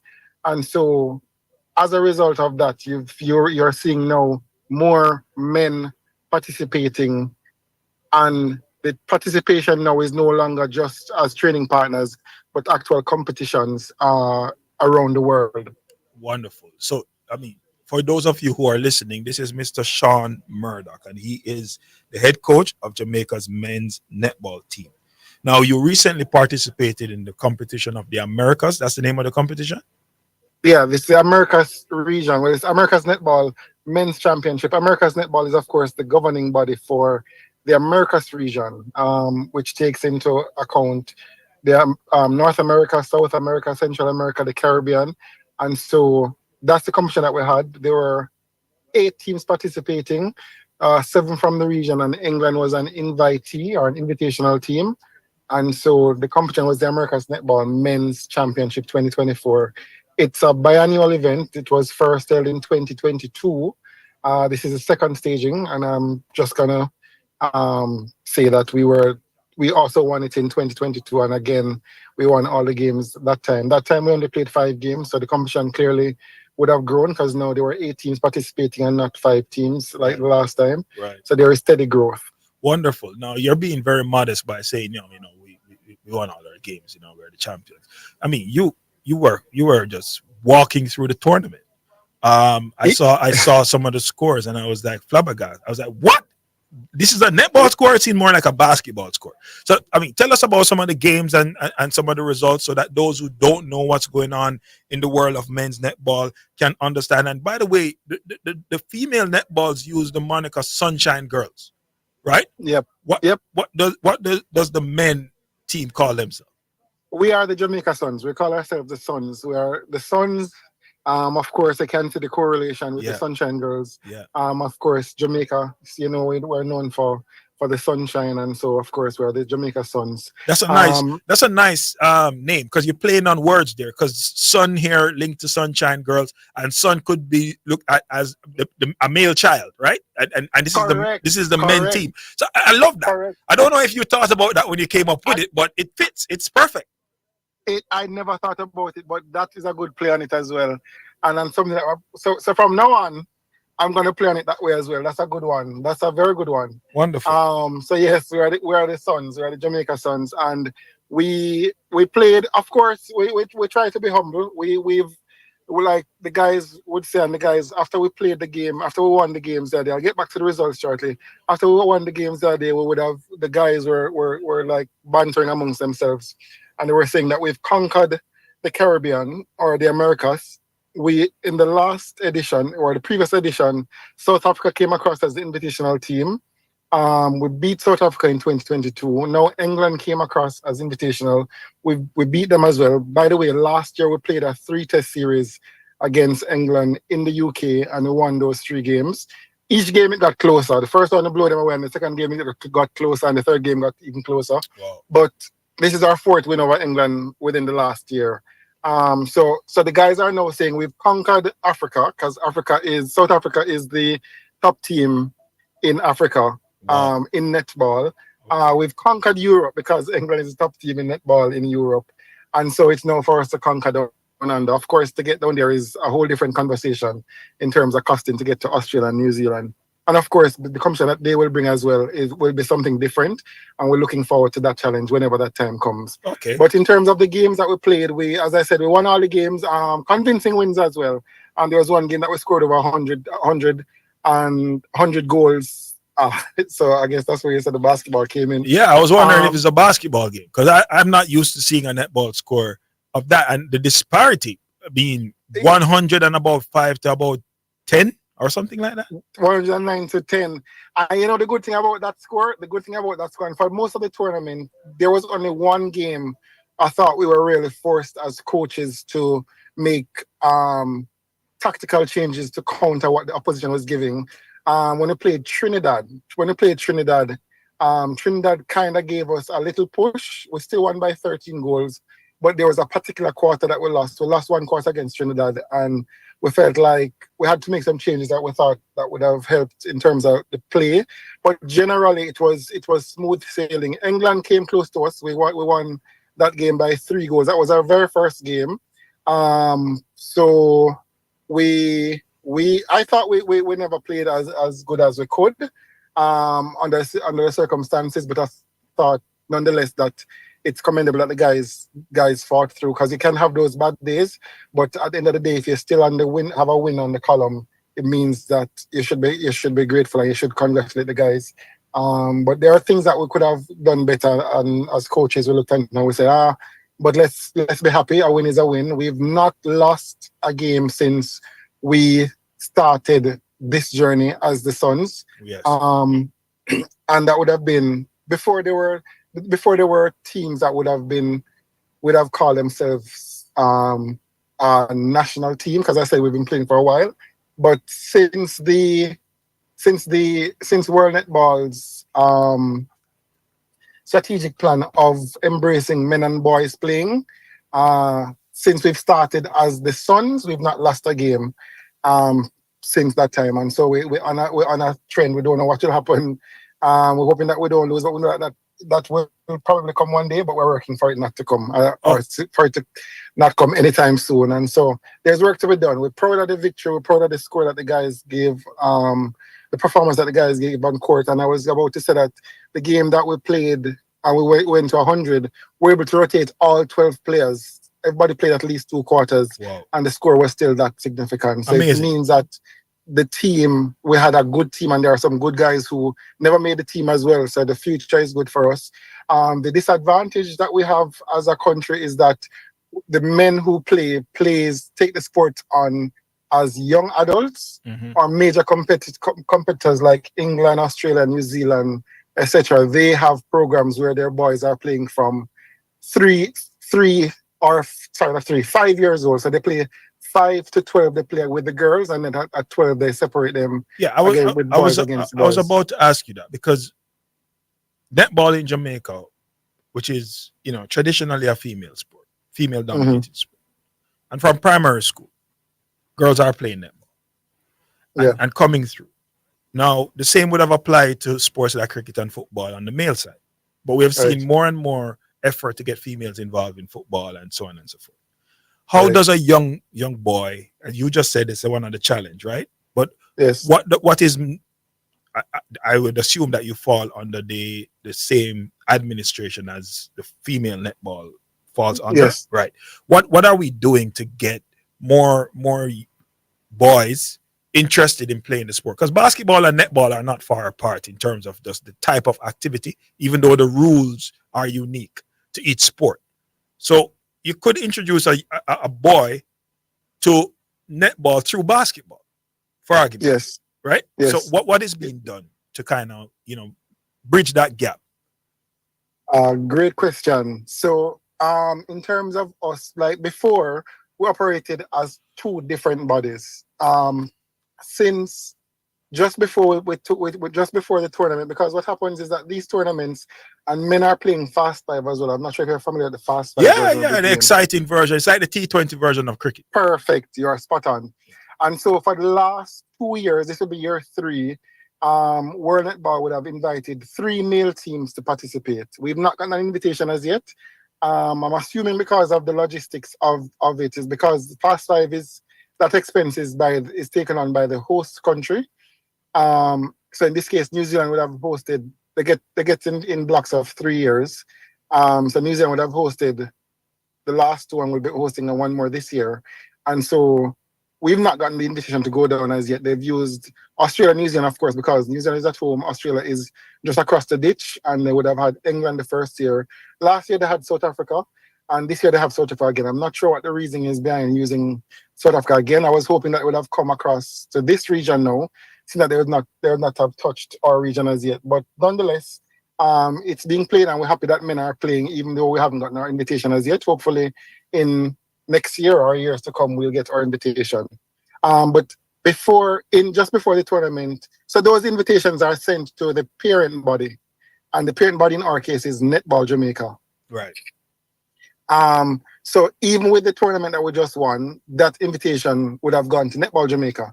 Now, men being under their umbrella is new territory. Again, the embracing is just happening. So what we have now in place is a memorandum of understanding with Netball Jamaica, because of course, football one body, cricket one body, basketball one body. But this is like a new phenomenon, right. And so effective August, we are now in an agreement with Netball Jamaica where they will only step in to help the national team in terms of national representation. So grassroots, we still have to be working on ourselves. But as I said, because the discussions would have just started, we're looking forward to some fruitful discussions about how we could help to grow the sport. Because even the way you said it just now about persons saying what men are playing, so there needs to be an awareness around the sport. And that has to be like Netball Jamaica would be very pivotal in that awareness that men are playing and they know the use of us to their program in terms of the years of service we've offered to the Sunshine Girls. Yeah. And so that discussion needs to happen. They are the parent body, so they would have to get to the place where they're able to start thinking of how it can be integrated in school. Because if we're going to be taking the sport serious and if we want to go to the Olympics and do well, because we don't want, Jamaicans, we love winners. Yes. Like we rate each other, but if you're not winning, you're not saying nothing. Yep. And so for us to get to that point, we're able to compete for a long while effectively and to win medals, to continue to feed into what our appetite is as Jamaicans. Yeah. The discussion needs to happen about starting some grassroots development of the sport for men. Now, as it is, we compete well, but I feel like because we are at a place where we're all not at the same time that World Netball is embracing. So we're starting on a level playing field. Mm-hmm. They are still ahead of us, of course, because of their development. And we know how important development is because we look at the track athletes that we have. We know that they're doing well because of the programs through which they come in terms through of the high school, prep school, right, straight up. Exactly. Right. And so it's no different for netball and no different for any other sport. You have to start it from very young, because what you find now is that while we have guys who are doing very well, what they use mainly is just their athleticism. And so the foundation for all of them is not as developed. Yeah. And so what you find with the other countries, and you can even look at just how they warm up. Like I remember when I watched South Africa warming up in 2022, and I look at them just doing the warm-ups and the ball, they're not dropping the balls and they're not making the little errors, and you can see that they have a good foundation. And the same for England, the same for Australia, New Zealand. It doesn't change the fact that when they go on the court to try to beat them, which I would beat them, but eventually that would be no more, because then I feel like I'm not very old, but old enough to know that West Indies used to dominate cricket, and what we used to dominate at that time was just our abilities, our natural abilities. Listen, and once other countries get the science, there's been an ongoing debate on this station, on the weekly program, the Sports Desk, about passion versus administration, and it's centered around West Indies cricket. Bingo. That's it. So eventually passion will just fade, and then you know exactly where I'm going with it. So so that's part of the discussion that we need to have on Netball Jamaica. The fact that they've embraced it, it means that those conversations can be had, and so we're looking forward to what the new year brings. As I said, it's a new arrangement, and it's the only way to go because there's no two bodies that answer to any international body from the same country. So it's positive and it's a step in the right direction. So we're looking forward to those discussions as to how we can get them to help us to, one, spread the awareness, and two, get the sport in. If it means we need to mix and we don't need to reinvent the wheel. Yeah, The other countries are doing. I agree. As I said, we have PE, and the boys and the girls can play at a young age, and then we can separate once they get to a certain stage based on, of course, the I whole agree. You integrate. maturity. You integrate. You start the process Yeah. not by trying to get boys to play by themselves. It is a female first sport.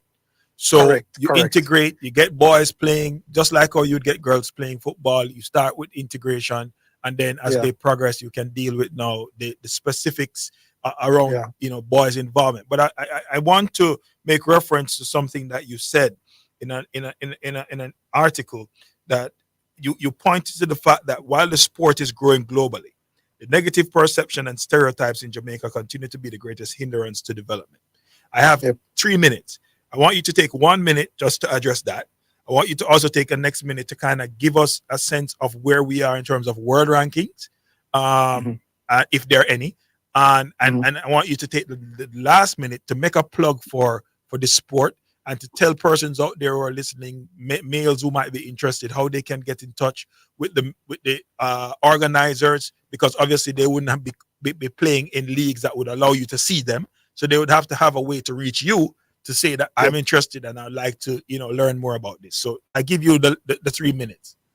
All right, I'll try as best as possible to stay within the 3 minutes, because there's so much information to give about the sport, and you're right. And that particular article around because there's so much we need to do, to get the awareness out. And I know this a part of the struggle is acceptance, and because of the culture in which we grew up, Jamaica already, and how we are mentally as a society. Yeah. But netball. So the first thing we need listeners to understand and to be aware of is the fact that it's traditionally it is a sport for women. That has changed. It's now a sport for everyone. So that's the first step that we need. That's the first thing that we need to understand. So it's a sport for everyone, and so if we're able to digest the fact that it's a sport for everyone, then the job becomes easier, because just as though any other sport, the athletes go through the rigorous training, and they train long, they get injuries, they nurse injuries, they cry to lose a game, they sad and get upset for losing a game.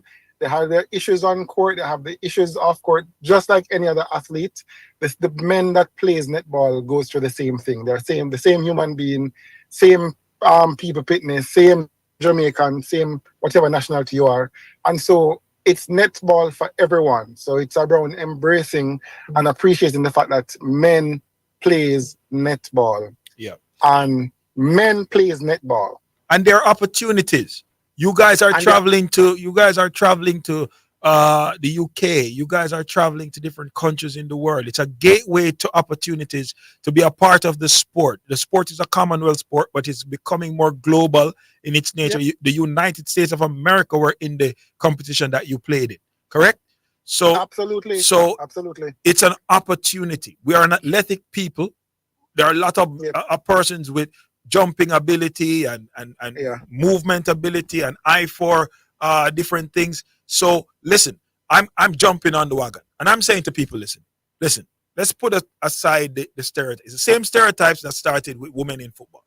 Okay, so let's focus on the opportunities that young men who are interested in playing sports could have in being a part of the netball, the Sons of Jamaica, right? The SUNS, but they are SONS, right? Sons of Jamaica. They are undefeated, and I'm pretty sure there are a lot more talented young people out there, young men out there, who could add value to the work that you're doing right now. So KLAS, Omega Radio, Saturday Sports Show is making a plug for men's netball in Jamaica. I mean, after that, I don't need to say anything else. Only thing I need to say is I need to answer the other two questions. But that was very good, and we appreciate that.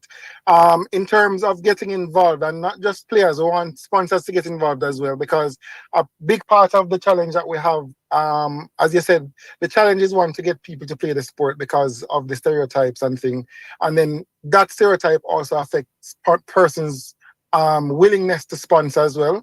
And so, if there's anybody who is listening to Omega Sports right now and KLS and are so inclined to say, how can I help the Suns? Because this is something that is coming, it's growing globally.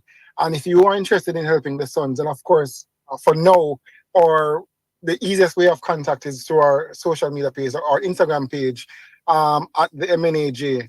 And that's the way for people who are interested in playing to reach out to us. That's the way for people who are interested in sponsoring. So give us that again, MNAJ. The MNAJ, the Male Netball Association of Jamaica. The MNAJ. Correct. Right. Okay. Of course, there's also Netball Jamaica. You could reach out to Netball Jamaica and they could point it to us, or they could provide information as well. As I said, the national team now falls directly under them, so the Suns now fall directly under them. So that's also an avenue to reach out to us. In terms of playing, we have over 100 guys playing in our leagues locally, in our club league locally. There are guys who play in different communities. We have club leagues locally? Yep, we do. So we have club leagues we have a club league locally.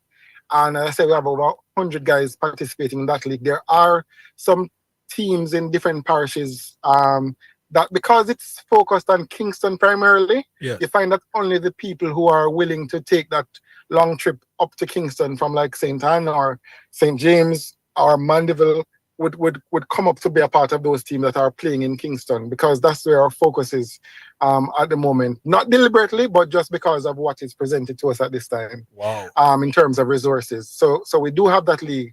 What's next on the agenda for the Suns is that we have our version of the Elite League. It's called the Male Netball Premiership. Right. And that happens in February. This is, as I said, is the Elite League, and the top players from the different clubs are around the country would be they're going a lottery system where the coaches like do a lottery to pick their teams, and we'll play that Premiership. Last year, well, not last year, we're still this year. This year it was sponsored by Powerade, and we appreciate that sponsorship from Powerade.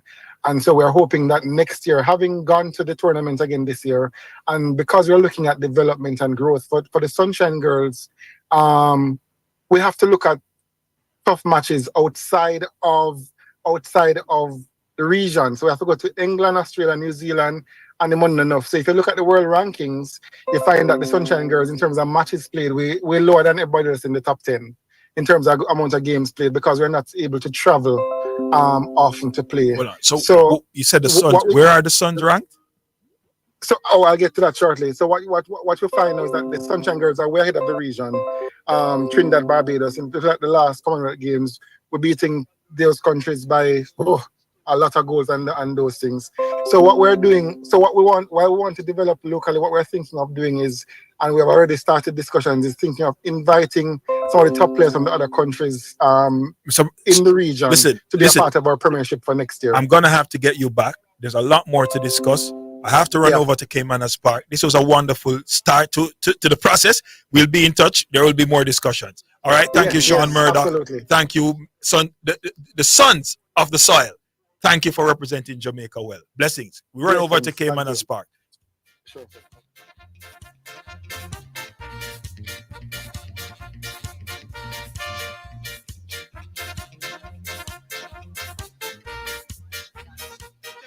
On a double, a quick double for Tevin Foster.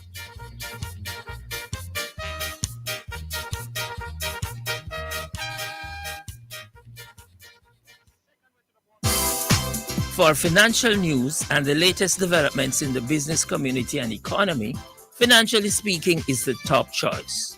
Join me, your host Errol Gregory, Mondays and Wednesdays at 12:30 p.m.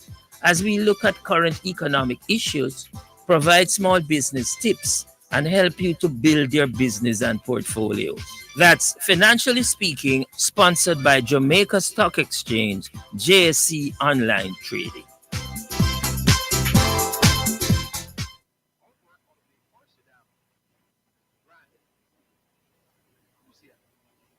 My Mega Mart, best value by far. With so much to do in one location, make Mega Mart your one-stop shop. Pick up your groceries and houseware needs, grab a bite and pay some bills, fill your prescriptions and see the beauty products in our pharmacy, all in one amazing location. My Mega Mart, the best value by far. My Mega Mart, best value by far. Uh-oh, mommy, the roof is leaking again. I can't. I just fixed the roof. Lord, deliver me from this problem now. Hold on. This one that come out of the cake a while I'm ago. a genie, man. Relax. Genie? I come for granted 3 wishes. 3 wishes? I Yeah, just man. need 1 wish right now. 1 wish. I need this roof to be fixed. Tropical Metal Products, man. The place for you. Call them at 876-765-9444. And them stock a wide variety of roofing and building solutions, man. So check them out, man. So you see I save your money so I can stay for I dinner. never cook no genie food today. Isratech Jamaica Limited offers a high-quality complement of unique and sustainable products and services, unparalleled anywhere in the Caribbean and Central America. Everything agriculture, water, energy, hardware, home, and garden. From engineering and design, manufacturing and supply of product, consultation, after-sales service to implementation and maintenance. Call us today at 876-603-3946. Isratech, master the elements. Super Center, everything for your home and more. Whether you are redecorating your home, looking for a gift idea, or simply feel for some retail therapy, Asden Supercenter is the place to be. Regal Plaza Kingston and Linston. We have it all. From linens and curtains to appliances and cookware, furniture, rugs, and wall decor. It's everything for your home and more. Asden Super Center, we're gonna make you smile. Make you smile. Asden Super Center, it's a lifestyle. It's a lifestyle.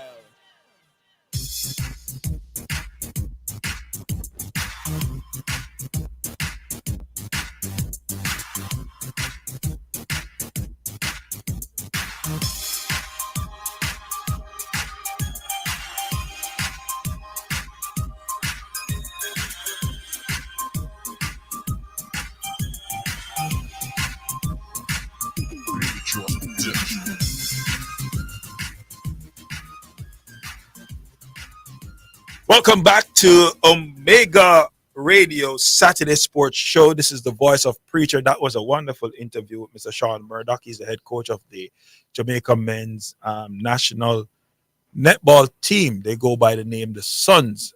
Nice play on words there. The Sunshine Girls, obviously, that's the moniker for the female team, and they are the Suns. But, you know, they are also sons of the soil. I love that, and love the work that they're doing. And hopefully we'll hear more about them. And if it does materialize that netball becomes part of the Olympics and there is a male component at the Olympics, then it would just be amazing to see these guys representing the country. All right. Before that interview with Mr. Murdoch, I was talking about the National Football League. I'm trying to get one of the foremost commentators on the NFL, the National Football League, a man who goes by the name Garvey, to join us to have this conversation. He's supposed to be logging in anytime soon. As soon as he's on, we will get him going. But I was talking earlier about, you know, the way in which American football is the ultimate team sport. That was the point that I was going to make. American football is the ultimate team sport. There is no question that Patrick Mahomes is the face of the American football sport right now, face of the NFL. But I was telling you that he's ranked number 13th in completion percentage. He's ranked 13th in passing yards per game. He's ranked 14th in yards per pass. He's ranked 22nd in touchdown to interception ratio. He's ranked 18 in passer rating. He has thrown 6 touchdowns to 5 interceptions. That's Patrick Mahomes' stat. But the Kansas City Chiefs are 4-0. Right? I think we have Garvey on the line. Garvey. Hello. Hey, Garvey. Welcome, man. Welcome to Omega Saturday Sports Show, man. Garvey? Talk up a bit, man. I'm not here. Have we lost him? Look like we lost him. Let's try and get him back. So Patrick Mahomes' quarterback play is middle of the pack. Middle of the pack. Garvey, are you back with us? Talk up, Garvey. I'm not hearing you. Is he back? We keep losing him. Okay. Look like we're having some technical issues. Garvey, if you hearing me, you can call 676-6968 because it seems like we're having some problems with the Zoom link. So you can call 676-6968. Really want to get your perspectives on what I'm sharing because this is an interesting early season kind of assessment, right? If your quarterback has been middle of the pack, we know that he's the best in the league. There's no debate about that. Right now, he's the man. Wasn't the MVP last year. That was Lamar Jackson. But Patrick Mahomes is the man. Okay? Don't fool yourself. But he's been middle of the pack. And yet, the Chiefs are 4-0. Garvey, are you with us?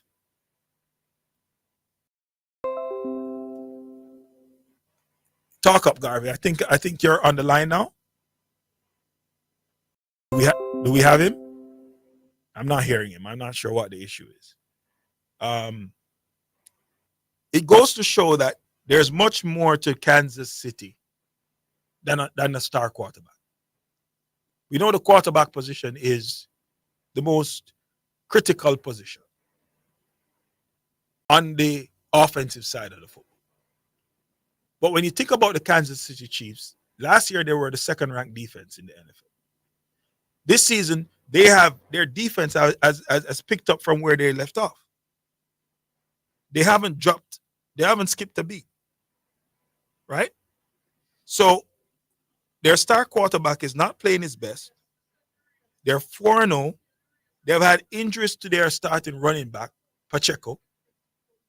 They have had now injuries to some critical positions, and yet they are 4-0. This team is going to be dangerous when these players get back. And Patrick Mahomes is not going to be middle of the pack all season long. We're going over to Cayman and Spark, and then we'll take it up on the other side.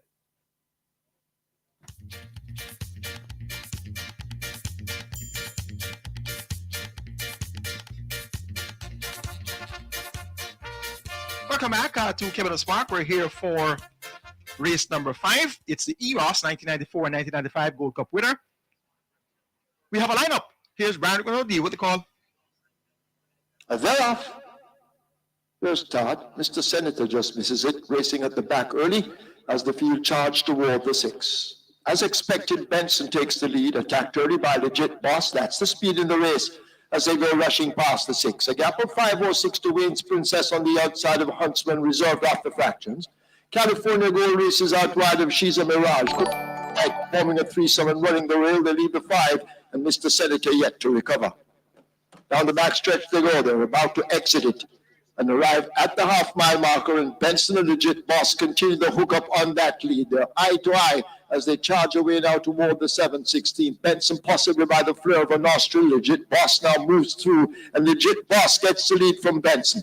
Cookie Day and Night is only 2.5 lengths in behind them. Wayne's Princess is being driven along. Mr. Senator has made steady ground. Huntsman is racing on the rail ahead of California Gold, and the ridden She's a Mirage trails as the field comes thundering into the top of the lane. It's still wide open, and Mr. Senator, who was last for a while, is now first. It's Mr. Senator hopping to the front and beginning to pour it on under the right-hand stick. The rider having a look over his shoulder. Mr. Senator out in front. This is terrific. Kevin Foster, he's looking for a double as they slip past the furlong pole. Cookie Day and Night needs to find maybe 5 lengths, but inside the final yardage, it is Mr. Senator. No stopping. Kevin Foster, he has a double. Cookie Day and Night is second. Wayne's Princess third. California Gold is fourth. Huntsman is fifth. 2, 1, 8, 9, 6. That's the way they try to pass the post here in race number 5, and that's Tevin Foster on a double. A quick double for Tevin Foster aboard Mr. Senator. He scored in race number 4 aboard Workout Crew, and he makes it a quick double here at Mr. Senator in the EROS. Second went to the born Cookie Day and Night. Third was number 8, Wayne's Princess. Fourth, number 9, California Gold. Slow-mo replay on the monitor confirming the places for you, and that's a gray in the sloppy conditions, getting the job done. Very convincing by maybe 7 lengths or so. 2, 1, 8, 9. and 6. Your top 5 finishers in the 5th event. Results of race number 4. The winner, number 8, Workout Crew. Workout Crew, the 4-wheel Dark Bay, fitted by Outwork out of the Forestry Dam Grand Cruisian. Brennan USA owned and traded on the Markland Ridden Foster, the Groom Winston Thompson. Workout Crew returned $258 to win, $130 to place. Second went to number 2, Sky Reezy, $190. Number 3, Joe Blaine, $116. Fourth, number 1, Powerful Highness. The exacta returned $1,217. Quinella, $2,064. Trifecta, $2,556. Double, $616. Superfecta, $5,106. Triple, $1,948. Final time for 1,500 meters, 138.2. Splits 24.3, 49.3, 118 flat. And the margins were 5 by 1 1/4. 5 by 1 1/4. Final prices in race number 5. Mr. Senator, the winner, 92. Cookie Day and Night second, 95. That one went off the favorite. Number 8, Wayne Princess third at 9-1. Number 9, California Gold fourth at 7-2. And number 5, number 6, Huntsman, fifth at odds of 3-1. Number 5, Wizkid was a late non-starter. It's now 101 on the season for Tevin Foster and 101 wins on the season for the Sneaky Fox, Radish Roman. They're locked in battle with 3 months of racing to go. And we should be having great things from both riders. Coming up next is going to be race number 6. It's the I'm Satisfied 2001 and 2002 winner of the Gold Cup, a field of 10. We'll go 5.5 furlongs. Track is sloppy. My tip here is number 6, Irish Wish. Tevin Foster for Anthony Nunes. Dr. Paulette agrees. Let's see how race 6 will unfold. Until the time for that, it's back to the studios. Live racing from Caymanas Park was sponsored by Azon, the super store for your home and more. Edgechem, changing lives 1 gallon at a time. Victoria Mutual Money Transfer Services, real money transfer for real people. And Spectrum Insurance Brokers, setting the industry standard.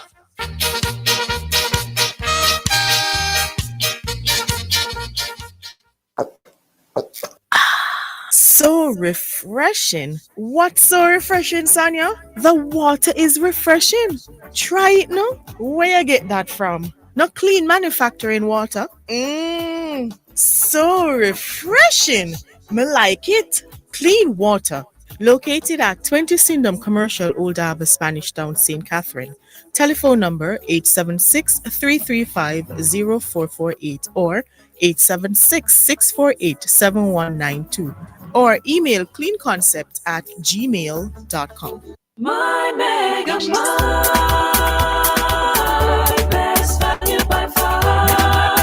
With so much to do in one location, make Mega Mart your one-stop shop. Pick up your groceries and houseware needs, grab a bite and pay some bills, fill your prescriptions and see the beauty products in our pharmacy, all in one amazing location. My Mega Mart, the best value by far. My Mega Mart,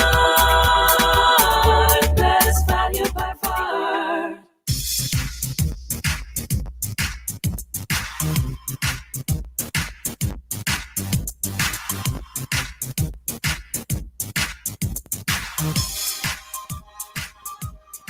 Welcome back to Omega Radio Saturday Sports Show. This is your man, the preacher.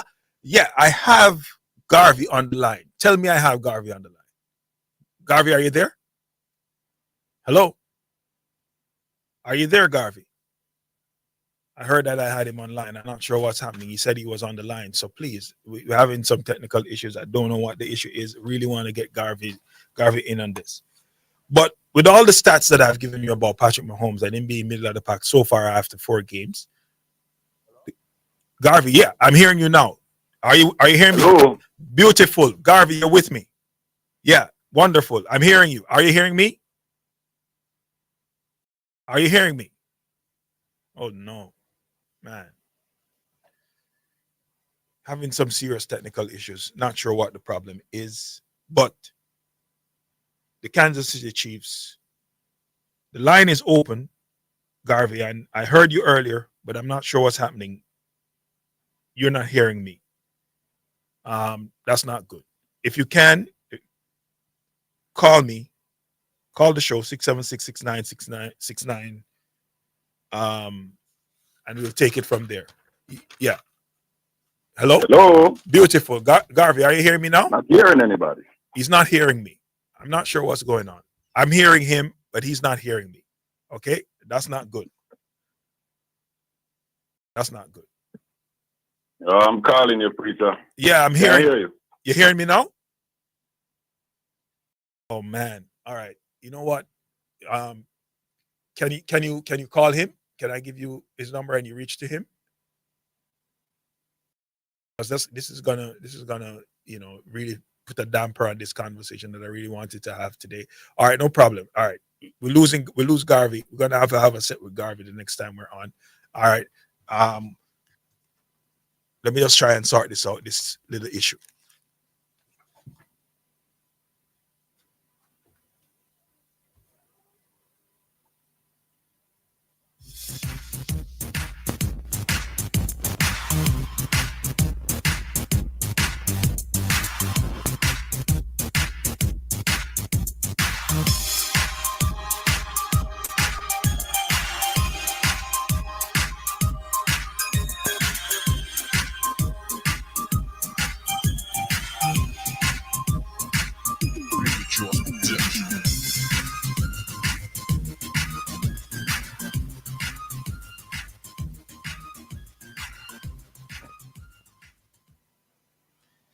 Yeah.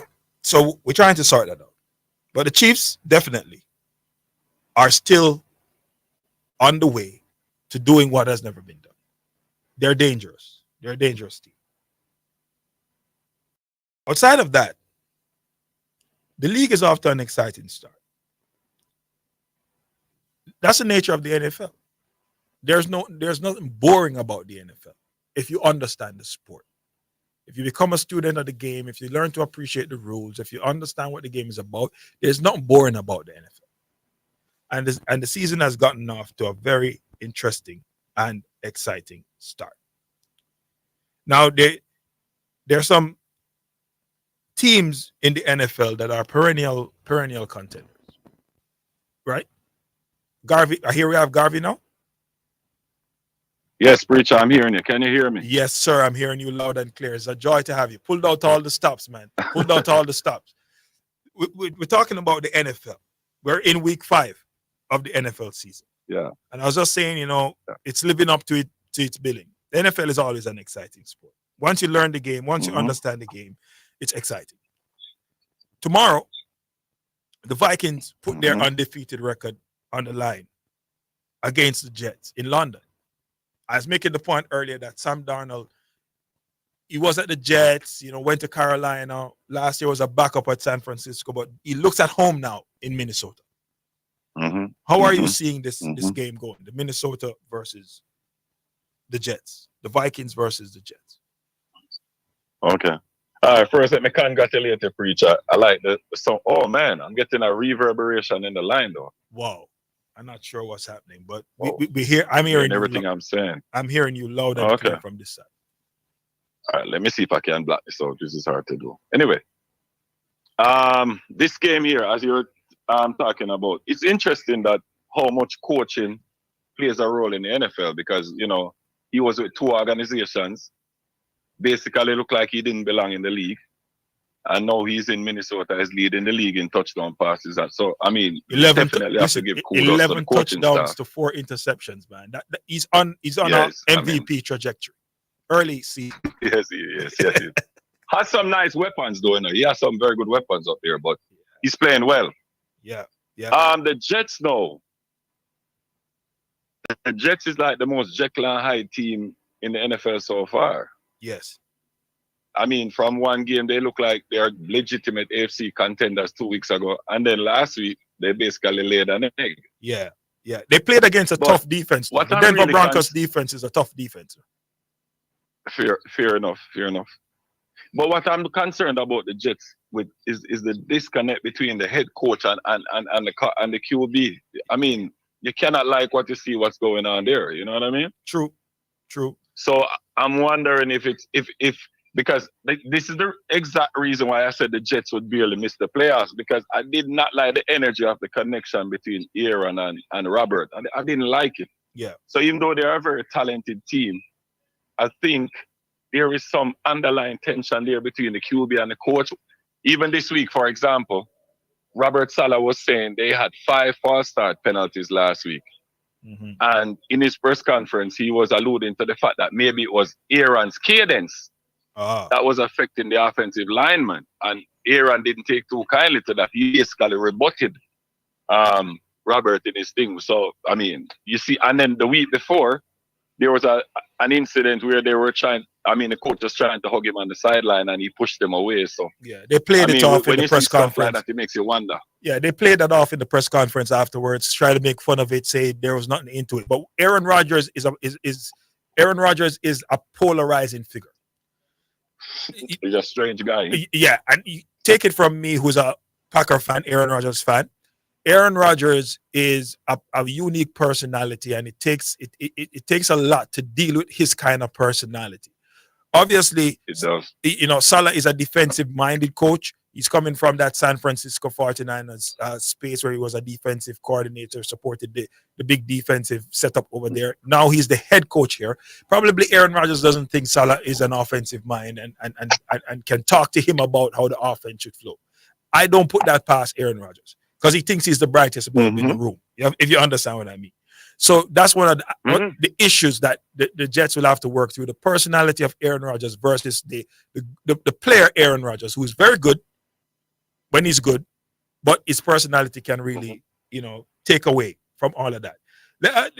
Let's move on to your Kansas City Chiefs. And they have one more thing, Preacher. They have struggled to run the ball in New York. I mean, Brees Hall has not done anything on the ground this year, anything at all. Yeah, I think that is weird. That is a feature of the offensive line.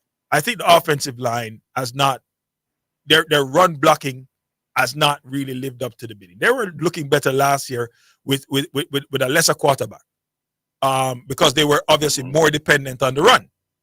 I'm wondering if with Aaron Rodgers at the QB position, there's an ideological change, because not only are they not doing well in terms of the yards per run, they're not running the ball a lot. They're throwing it more than they're running it. So I don't know, a lot of question marks around that, and hopefully they will improve. But let me talk to you a little bit about your Kansas City Chiefs. Right. So again, one of the two teams unbeaten so far, 4-0 going into this week. Right? Yeah, you're on the Vikings. You're going against the Saints. The Saints has had some good games, and they've had some games where you're scratching your head and wondering about whether or not you should believe them.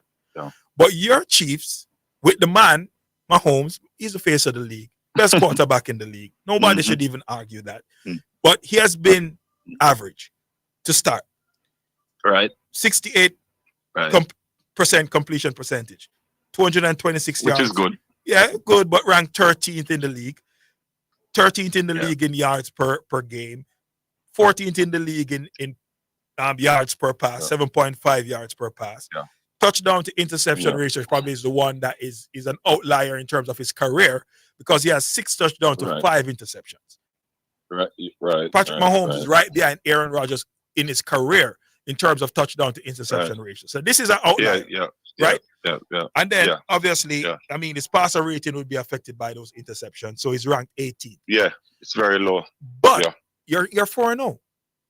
And I'm telling people that this is dangerous, because it's telling you that the Chiefs are around the team. And if they have all the injuries that you've been dealing with, plus the fact that Mahomes is not at his best, and you're still 4-0, and I'm picking them to beat the Saints this week, it means that the Chiefs are scary. Yeah. Definitely. Your take. All right. So let me talk about Mahomes there for a minute. And a lot of people probably never thought of this angle that I'm gonna come from when it comes to Patrick Mahomes this season. But believe you me, I've been watching this since training camp. I think by the Chiefs drafting Xavier Worthy, it has thrown Patrick Mahomes off his game. Let me explain to you what I mean, Bridger. So for the last 2 years, people have even been calling him check down Patrick because of the nature of the team, lack of wide receivers who don't have any deep threat, stuff like that, right?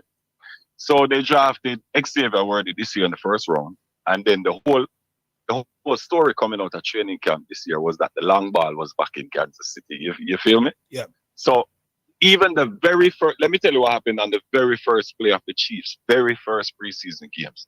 Mahomes took a deep 7-step drop. He looked deep. He wanted to throw a bomb down the field to Worthy. And then now when the two safeties went with the cornerback, he threw it underneath to Hollywood Brown as his second option. The guy tackled Hollywood Brown. He fell on his shoulder, and that was the end of his season. The very first play of preseason. Yeah. And if you look, when I observe Patrick this year, and I think that is the reason why Travis was off to such a slow start the first 3 games, because you could see it. You could see he was looking for Worthy too much. And a lot of times teams are like, we ain't giving him to you. You know what I mean? Yeah. And even the long touchdown he had Sunday, I was telling somebody, I said, that was one of those throws where Patrick was just like, you know what, I don't care who is back there, I'm just gonna gun it. Because it actually ended up being the longest ear pass distance he's completed in his career, you know. That pass on Sunday, 62 yards in the ear. So I think it kind of threw him off his game. And then he neglected the middle of the field, you know, to work with Travis and, you know, methodically move the ball downfield. Yeah, but if you notice one thing about him, though, well, when the games are close in the fourth quarter in a preacher, in all these games they've been close, he's been great in the fourth quarter. Because if you notice in the fourth quarter, he go back to basic and he's like, you know what? Let's just get this field goal right here. Let's not turn the ball over right here. He does. So, no, the thing is, Patrick Mahomes, he knows how to win.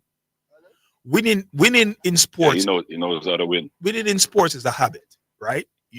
There are some teams that, just like the Bulls with Jordan, you know, games could be close, but if you allow them to be close, Jordan is going to find a way to win the game. That's the way it is. Patrick Mahomes is that. But I want to give an interesting stat here in the preacher, not to cut you off, you know. In Patrick Mahomes' last, 17 and now 21 regular season games, he's actually had 19 interceptions. From last season until this year, he's had, which is the worst stretch of his career in any 21 game stretch. However, the interesting thing is, in the playoff last year, he had 7 touchdowns and 1 interception. Yeah, but I mean, obviously, playoff ball is different, and that's what I'm saying. It's scary. Now, the thing is, Mahomes, like every great quarterback, you're going to have seasons when it's not about your arm. It's about your brain. Mm-hmm. It's about your brain. It's about playing smarter. It's about doing what you need to do, like you said about the fourth quarter. But I think a part of what's happening with the Kansas City Chiefs is they are no longer putting themselves in a position where they have to chase 2 scores in a game. Nobody's going up 2 scores on them. Nobody's going up 3 scores on them. The game might be close, but they are within a score. And that is credit to the defense. And the fact that this defense that was ranked second in the NFL last season, right? Just behind the Ravens. But I mean, it's splitting hairs in terms of which defense was better, right? This defense, as I mean, Jones, you know, their ability to protect the back end, you know, I mean, this defense is, to me, they have evolved to the point where they can allow Mahomes, even though you say that he's thrown off by the addition of the speedster and all of that stuff. This defense has allowed... and that is his own doing, you know. That is his own doing, you know. That's nobody's fault. That's his own doing because he's trying to force the long ball. Okay, I get you, and I'll give you that. And on the other side of it, in terms of the middle of the field, when you have Rashid Rice, right? You have Rice. I think he's the best. I think right now, after a season and 4 games, I would say, no doubt about it, Rashid Rice is the best over the middle receiver in the NFL right now. I agree. I'm not working in the middle. I listen, there's no debate where that is concerned for me. Others might want to debate that. But work in the middle, Rashid Rice is the best that we're seeing now. That's gonna, in the middle, he's a monster. He's a monster. You know who's that? You know who that affects the most? Kelsey. Travis Kelce. because a lot of those plays inside the numbers were Travis Kelce's plays. Now you have Rice playing as well as he is. Now he's injured. I mean, he could be out for 4 to 5 weeks. So you might see a last game. I mean, last game Kelsey got more involved, right? And you will see Kelsey being more involved going forward with Rice being out. But I'm thinking that's something Andy Reid has got to figure out. Because but I think the thing is in a preacher, people have to be fair to Mahomes. So because if you have the choice of throwing it over the middle to Kelsey, and you know Kelsey probably gonna get, as a tight end, he probably gonna get 10, 12 yards. But Rice, he have the potential to break it up and take it 30 yards. You're gonna go for Rice, you know what I mean? Fair point. But you know that Travis Kelsey is your big game player. And he does better when he's actively involved. You don't really want him to become a spectator in your offense.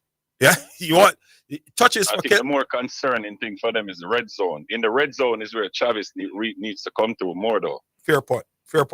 Let's just talk because about the Chiefs made a signing this week. I don't know if you knew they brought back Jody Fortson. Okay. Who was a great red zone target for them a couple years ago. So that shows you that they realize that they're struggling in the red zone. They are. Too many field goals. Not typical of Kansas City Chiefs to be kicking so many field goals. And like I said, and to be fair to them, they are down their starting running back, and they're down their top 2 wide receivers. So well, you have to give them some lots of injuries. Mecole Hardman is questionable for the game on Monday night. Clyde Edwards-Helaire, who he seems lost though, preacher. Yeah, I know, but the bodies matter. Clyde Edwards-Helaire, he's out. Yeah. Kareem Hunt, questionable, right? Not sure if he'll be able he had a shoulder stinger to be there. On the defensive side, which is concerning, because what's concerning about Kareem's injury is the fact that it could be that same shoulder that he had surgery on, isn't it? Yeah. Didn't he have shoulder surgery? Yeah, shoulder. It's a shoulder injury, and he had shoulder surgery coming into the season. So it's quite possible that's a re-aggravated injury. But just to give a quick rundown of your predictions for this week, Saints versus your Chiefs, how do you call that one? I think surprisingly, this is the game where Mahomes is going to break out and have a lot of passing yards. So you got. I think the Chiefs are going to score a lot of points this week. Chiefs up for a lot of points this week. All right, Vikings Jets. You call that one Vikings. You got the Vikings. Oh, Vikings Jets. No, I didn't call it.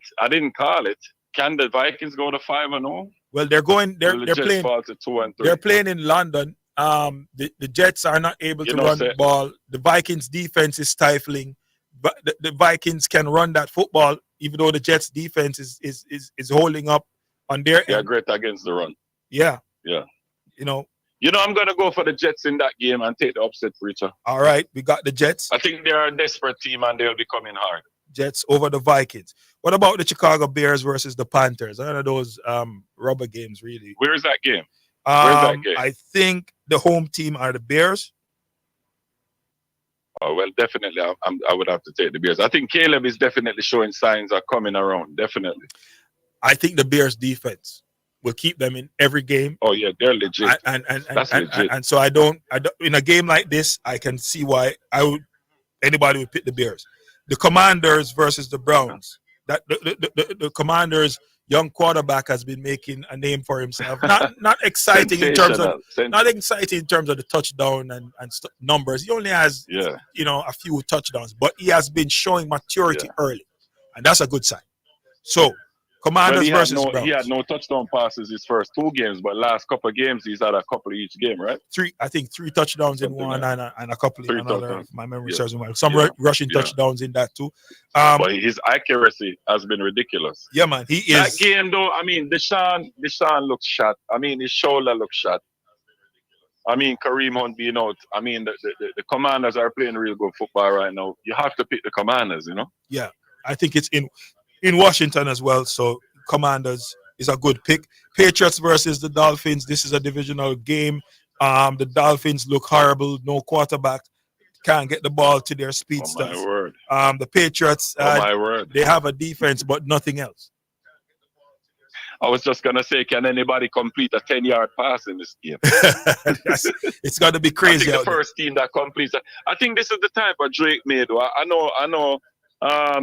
Mayo said he was gonna stick with Jacoby at QB, but I can't see any reason for that. And as a matter of fact, Drake May didn't look bad in the preseason, so I don't see the reason not to put him in. So listen, funnily, I'm gonna take the Patriots in that game. Patriots. All right. Listen, Garvey, we're going to have to pick up on some more NFL conversations, trying to bring the NFL to the public, trying to make people more aware, trying to teach them, trying to get their appetite wet.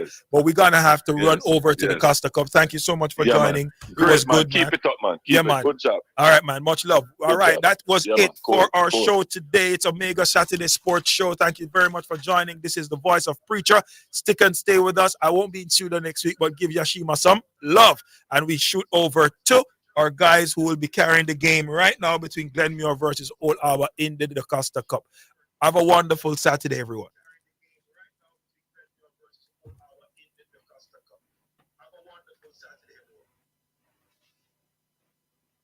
It seems like it's Studio, ready for you, track ready. Come close now, please, right away.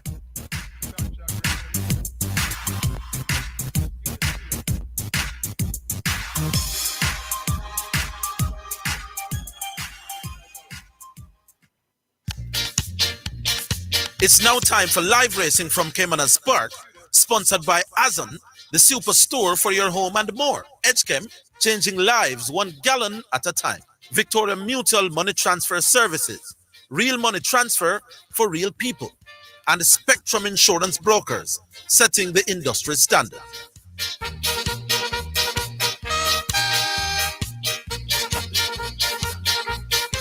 Welcome back to Kevin Spark. We're here for race number 6, the 6 of 9, and this is the I'm Satisfied 2001 and 2002 winner of the Gold Cup. A field of 9. Late scratch number 1, Dream to Reality. Your 1 to 2 favorite is number 6, Irish Wish. 7 Foster for Anthony Nunes. Strong second favorite at 85 is number 8, Tiffany Blue. Radish Roman riding for trainer Gary Crawford. We appear to have a lineup. Let's join Kevin Burnside for the call. The Raffle Racing, Randy misses it a bit and is left at the back of the field. Irish Wish goes for that lead, along with Shanita Extrella. There goes Gelroy. Radam is out wide, and Tiffany Blue. About 4 lengths before we come to Seaplane, then comes Noble Sovereign. The Soul Warrior comes next, and Randy left at the back of the field. They head towards the 3, and it is Irish Wish in front. Just the leader from Tiffany Blue, tracking intently. Irish Wish now goes on about 3 lengths. Gelroy flipping down into second. Tiffany Blue is right there in third. Radam comes next, 4 lengths away before we come to Shanita Estrella, and the rest are out of it. They're at the top of the lane. Irish Wish still in front. Bring them into the lane. Here comes Gelroy right against the rail. Tiffany Blue is asked for more, but it's Irish Wish slipping away from Gelroy. Tiffany Blue on the inside. That's Shanita Estrella. Radam left flat-footed, but Irish Wish begins to come away from these. Coming to the half of furlong pole, it's Irish Wish and Terrific Tevin Foster. That's 3 on the day. Terrific Tevin Foster sprinting clear, and maybe by 5 lengths. Tiffany Blue second, then comes Janita Estrella, Gelroy, and the Soul Warrior back in 5th. 6, 8, 3, 7, 5. That's your top 5 finishers past the post here in the I'm Satisfied, and that's Irish Wish Tevin Foster on his third win for the day. That now puts him at 102. Tevin Foster riding high, and that's a triple on the Gold Cup card. Tiffany Blue second with Radish Roman, so it's a Tevin Foster. Radish Roman exacta. Second exacta they're running for the day. Third, number 3, Trinita Estrella. Fourth, number 7, Get Roy. Results of race number 5, the winner. Number 2, Mr. Senator. Mr. Senator is a 4-year-old colt by natural selection out of the He's Real Thing Dam, Cadelia. Bred Wise Scientific Limited, owned Andrew Dawes, trained Anthony Nunes, ridden Tevin Foster, the groom Kevin Williams. Mr. Senator returned $550 to win $202 to place. Second went to number 1, Cookie Day Night, 186. Third, number 8, Wins Princess, 288. Fourth, number 9, California Gold. The exact return, 1,837. Quinella, 856. Trifecta, 3,876. Double, 1,162. Superfecta, 6,242. High five, 7,968. The triple, 4,346. Quick four, 11,676. Final time for 1,400 meters, 127.4. Splits, 23.3. 48 flat, 114.2. And the margins 5 3/4 by 3/4 of a length. Final prices in race number 6, the winner number 6. Irish Wish, 1 to 2. Second, number 8, Tiffany Blue, 8-5. Third, number 3, Chinita Estrella at 5-1. Fourth, number 7, Jelroy at 9-1. And fifth for the high five, number 5, The Soul Warrior at 21-1. Next event will be the 7th. It's for King is Born 2004 winner of the Gold Cup, along with Buzz Nightmare 2016 winner of the Gold Cup. A field of 7 will go a mile. A restricted 6 event for imported thrills and up nuns of 3 and native bred thrills and 4 years nuns of 4. My selection is number 3. Run, Julie, Run. Dr. Polite's selection is number 1. Impressive Force. Until it's time for race number 7, it's back to the studios. Live racing from Caymanas Park was sponsored by Azon, the superstore for your home and more. Edgechem, changing lives 1 gallon at a time. Victoria Mutual Money Transfer Services, real money transfer for real people. And Spectrum Insurance Brokers, setting the industry standard.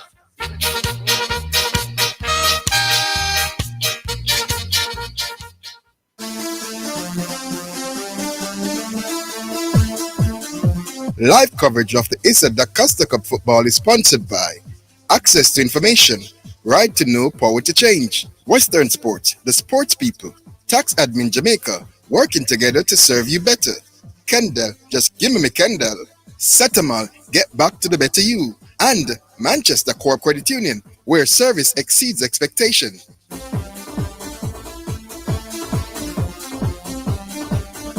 All right, thank you very much, Oster Hoyt there from the studios at 17 Hailing Road, and welcome to Clarendon. And exactly we are at is Glenmuir for this what was supposed to be a Costa Cup game between home team Glenmuir High School and Old Harbour High School. But it has been pouring rain. It has been torrential rain. Any word that you use to describe very, very heavy rain, you can use it today because the rain has been going on non-stop, Davia Nugent, for the last half an hour or so. So parts of the field are flooded somewhat, but here at the Glenmuir High School, it's a very well-grassed field.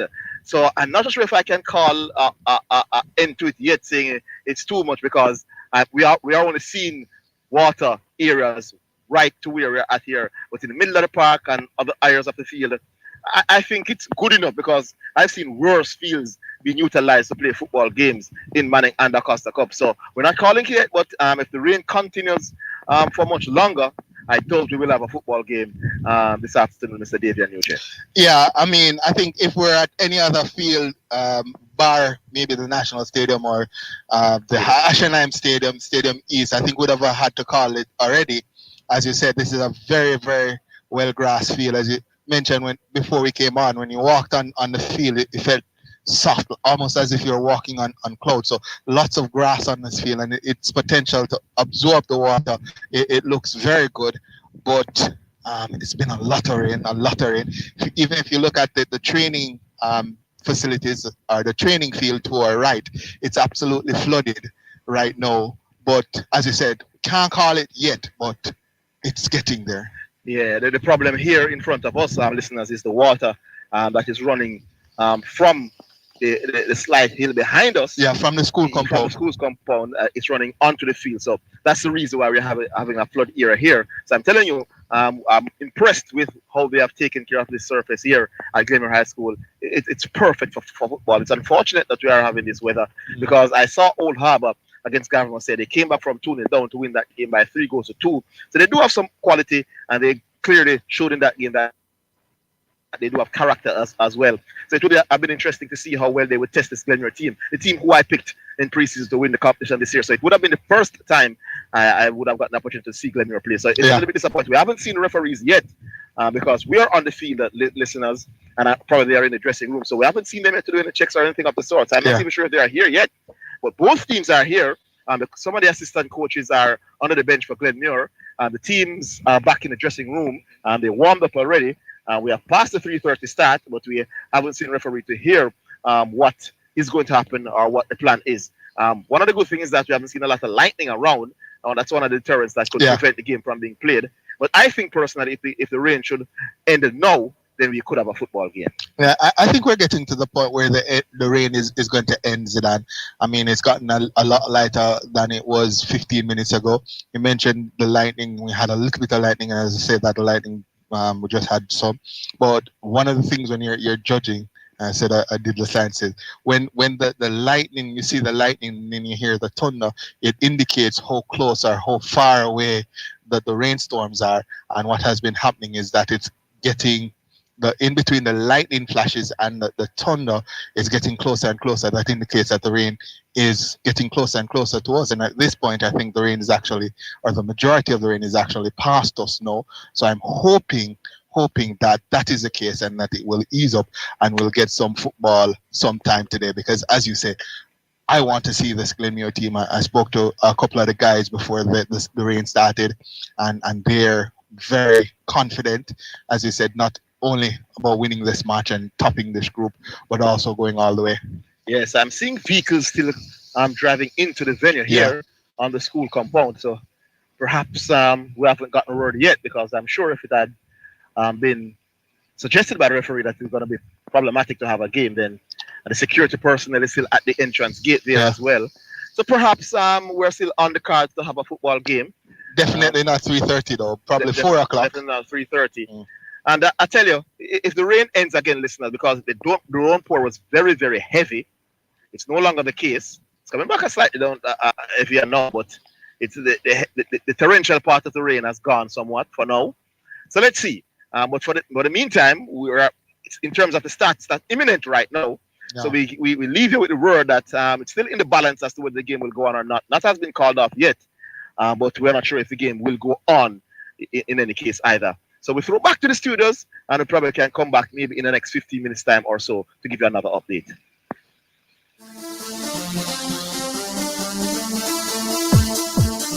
Live coverage of the ISA Costa Cup football is sponsored by Access to Information, Right to Know, Power to Change, Western Sports, the sports people, Tax Admin Jamaica, working together to serve you better. Kendall, just give me Kendall.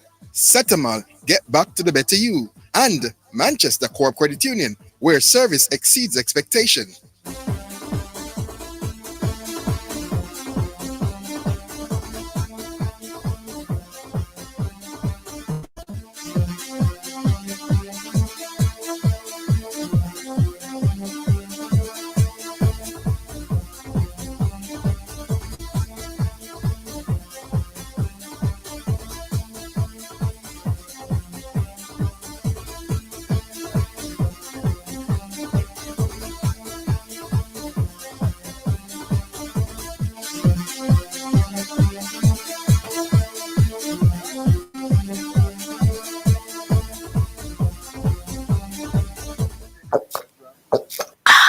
So refreshing. What's so refreshing, Sonia? The water is refreshing.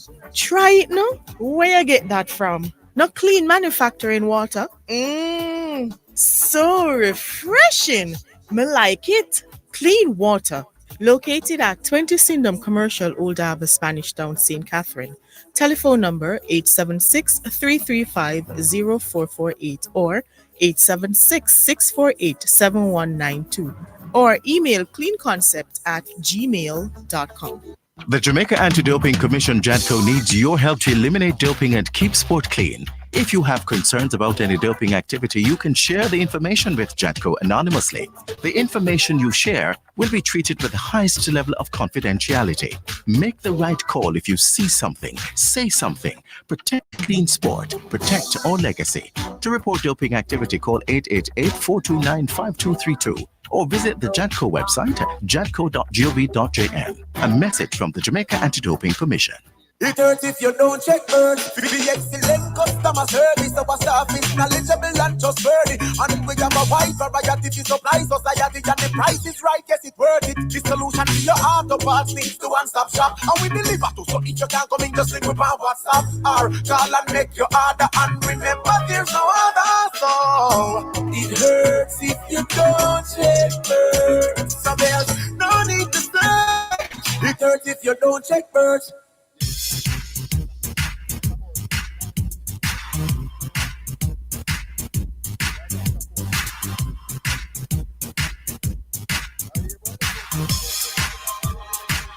Welcome back to Omega Saturday Sports Show. Yeah, I know. You say, but wait, I thought Preacher was gone. Yeah, I thought so too. But based on things that are happening over there in Clarendon with the rains, the Glenmuir versus Hull Harbour game, obviously, as was reported by Zidane Matthews, that game has not yet started, and so we're going to go up until 4 o'clock. I was on the line with Garvey, one of those persons who have been helping to push the conversation around the National Football League, that is American football, in Jamaica. So somebody I have a lot of time for and listening to his thoughts on the NFL. Don't always agree, but that doesn't mean we can't have a conversation about the sport. Earlier, we were giving our picks for week 5, and we were talking a little bit about the Washington Commanders. I think both of us went with the Commanders winning at home, the New England Patriots, and then another a divisional game this time around, Patriots versus the Dolphins, two teams that are heading in the wrong direction early.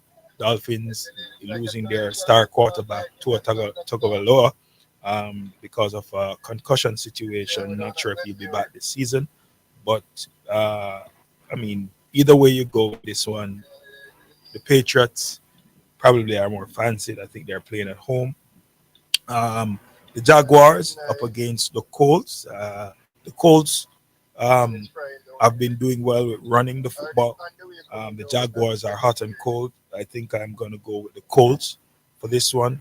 A big one. Two teams that are 3-1 to start the season. The Texans versus the Bills. The Bills were 3-0 up until last week, and they played against the Baltimore Ravens and Lamar Jackson and King Henry, Derrick Henry. They ran the ball and they ran the ball and they ran the ball some more, and the Bills had no answer.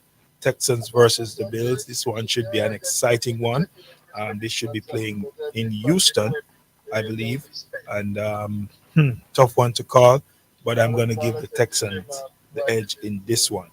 Then Joe Burrow and the Cincinnati Bengals. They go up against the aforementioned Lamar Jackson and Derrick Henry and that Ravens squad.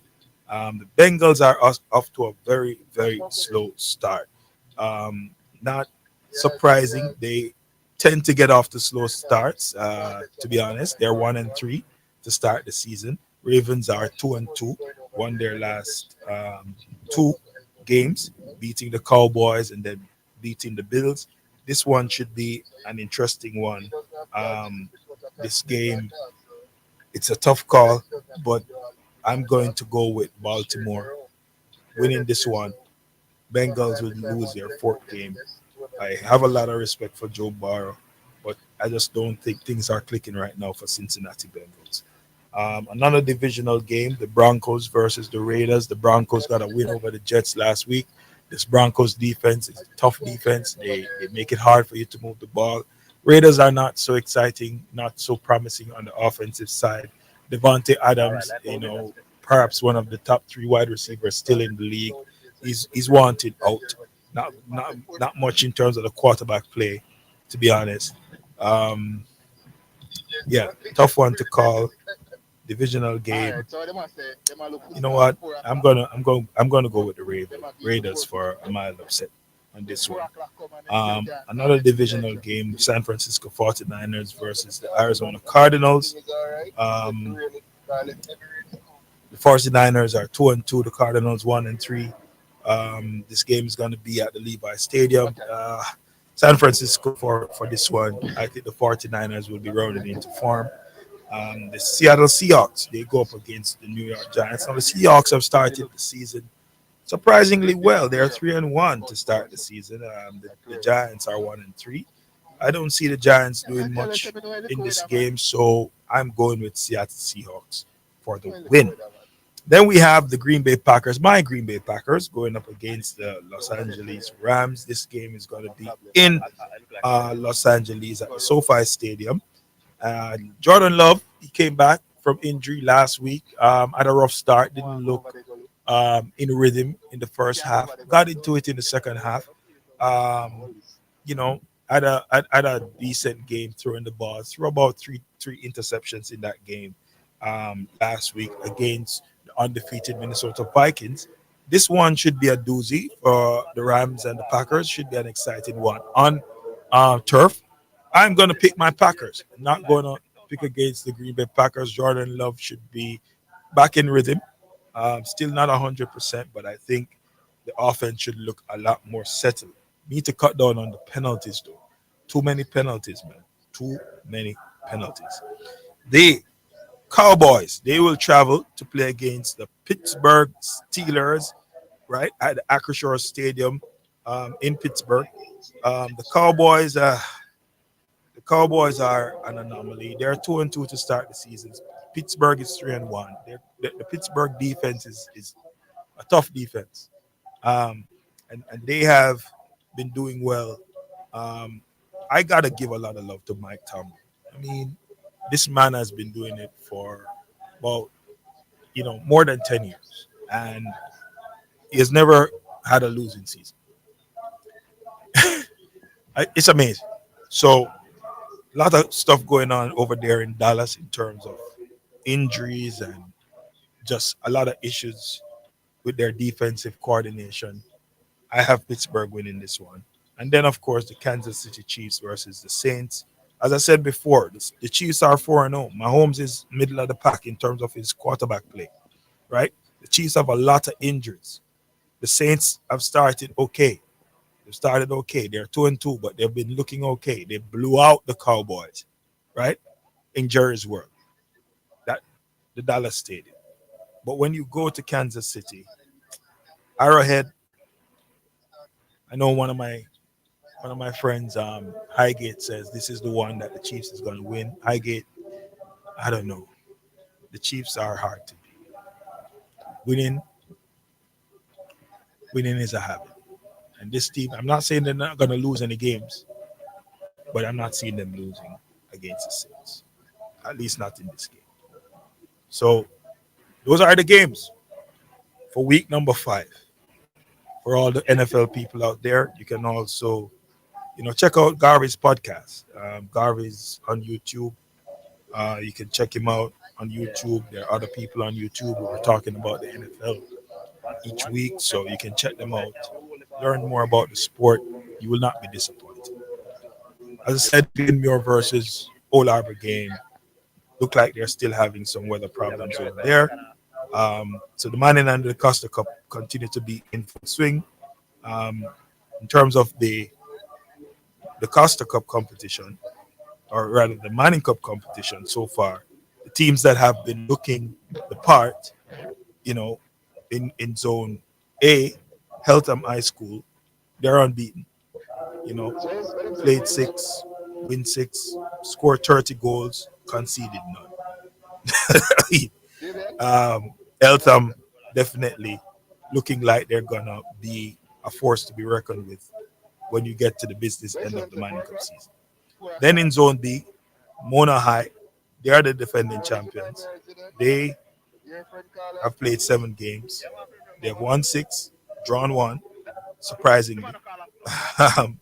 But they have scored 42 goals and only conceded 3 times. Again, you can look out for Mona. They'll be in the mix when it counts. Kingston College, they've played 7 games, won 6, draw 1, 54 goals for, 2 against, Zone C leaders, Kingston College, they'll be there. Stats, they are a perennial contender. They've been very unfortunate. And I think they should have had at least 2 Manning Cup championships under their belt. It hasn't worked out for them. Lost in penalty shootouts in some of the finals. They are here again. Played 6, win 5, drawn 1. Right? They're not scoring a bag of goals. 11 goals for 1 against, but they're getting the job done. And so we expect them to be in the mix. My alma mater, Wilmer's Boys School, they have 21 points, 7 games, 100% win record. They've scored 31 goals, conceded 4. Jerome Waite is the man at the helm. He's a Wolmerian too. Many people didn't know that Jerome Waite actually attended Wilmer's Boys School. Yes, he did. It's a very young team. A lot of under 16 players, a lot of youth players, 16-year-old. Some of them could be playing in the under 16 competition. So I'm happy to see Wolmer's doing so well in a zone with St. Jago and Tivoli and Denham Town, St. Mary's College. I think they beat St. Mary's College by 2-0 yesterday. So it's good to see Wolmer's doing well. It's a young team. Let's see how far they'll be able to go this season. They should be there. Not having them winning the Manning Cup, but they look like a team that next season, like a team that is being prepared for next season. Hopefully, they can obtain these players, and um, what I'm saying now can become a reality. Then it's Jamaica College, True Blue, perennial contenders. They have played five, won four, drawn one, 49 goals for, only 2 goals against. That's the Jamaica College that we have gotten used to. So, not surprised. Jamaica College should be there, making some noise when it counts. St. George's College, they lead Zone G. They have played 5 games, won four, drawn one. Similar statistics to St. Catherine High School. So these two teams are keeping it pretty close in that group G. Okay, both of them are on 13 points, and they played each other, and that was a drawn game. So St. George's College and St. Catherine High School from Zone G are the teams to look at. Of course, there are a lot more zones in the Costa Cup, a lot more teams to look at in the Costa Cup. We're still trying to get word on what the situation is over there in Clarendon for the game between Glenmuir and Old Arbor High School. My wife actually attended Glenmuir High School, so I should be rooting for Glenmuir in this one. Yeah, I should be putting my backing behind Glenmuir High School in this one. Glenmuir High School's motto is Flagrans Viriatis Studio. Fragrans Viriatis Studio. Burning with the zeal for truth. Yep. Glenmuir High School. So, waiting to hear from the gentlemen who are out there in the field. Davian Nugent and Christopher Zidane Matthews, they're out there in the field. So we are waiting to hear. I'm happy that you have taken your time to join us on Omega Sports Radio for the Saturday show. It's something that we're doing to kind of just do a review and a preview to look at things that are developing in the realm of sports, and we're not limiting our conversation to the regular. You see, we've spoken about baseball, we've spoken about men's netball, we've spoken about things that are happening in the NFL and American football, and we do talk about the English Premier League, and we do talk about the Jamaica Premier League, and we have spoken about cricket. We're talking about sports because we just love sports. Sports is a metaphor for life, and so if you enjoy sports, you enjoy watching it, there are many things that you can pick from the realm of sports and use it as a kind of life lesson. It translates readily into life. So happy that you have taken the time to join, to listen. For all the people who are listening, you could have been doing something else, you could have been listening to something else, and so you joining us and you listening in, it's really humbling. It's a privilege. I'm the man preacher. As I said, I'll be here every other week, and when I'm not here, my friend Yashima will be in. Yashima Love. I love to listen to Yashima talk about sports as well. Very in-depth analysis. And we also facilitate interviews. We bring people on. We try to expose you to different people who are involved, whether it is in sport administration, players themselves, coaches. We want to make sure that on a Saturday when you tune in, outside of listening to the horse racing, you get a chance to engage and to interact. We didn't take a lot of calls today, but I promise you, next time around, we'll be opening up the line so that you can call in and you can share your views. We'll be having our hot take, getting your views, getting your hot take in terms of sporting developments for the week. So look forward to some really good content. Look forward to some engaging conversations, some really good information about the developments in the world of sports from our Saturday show. This is your man. This is the voice, Preacher. Yeah, you probably used to be on the sports desk or on other programs on other stations, but now you can tune in and listen to me talk sports on a Saturday afternoon. God bless you. Thank you so much for tuning in. I'm going to be leaving you for today and look forward to catching up with you again in another 2 weeks.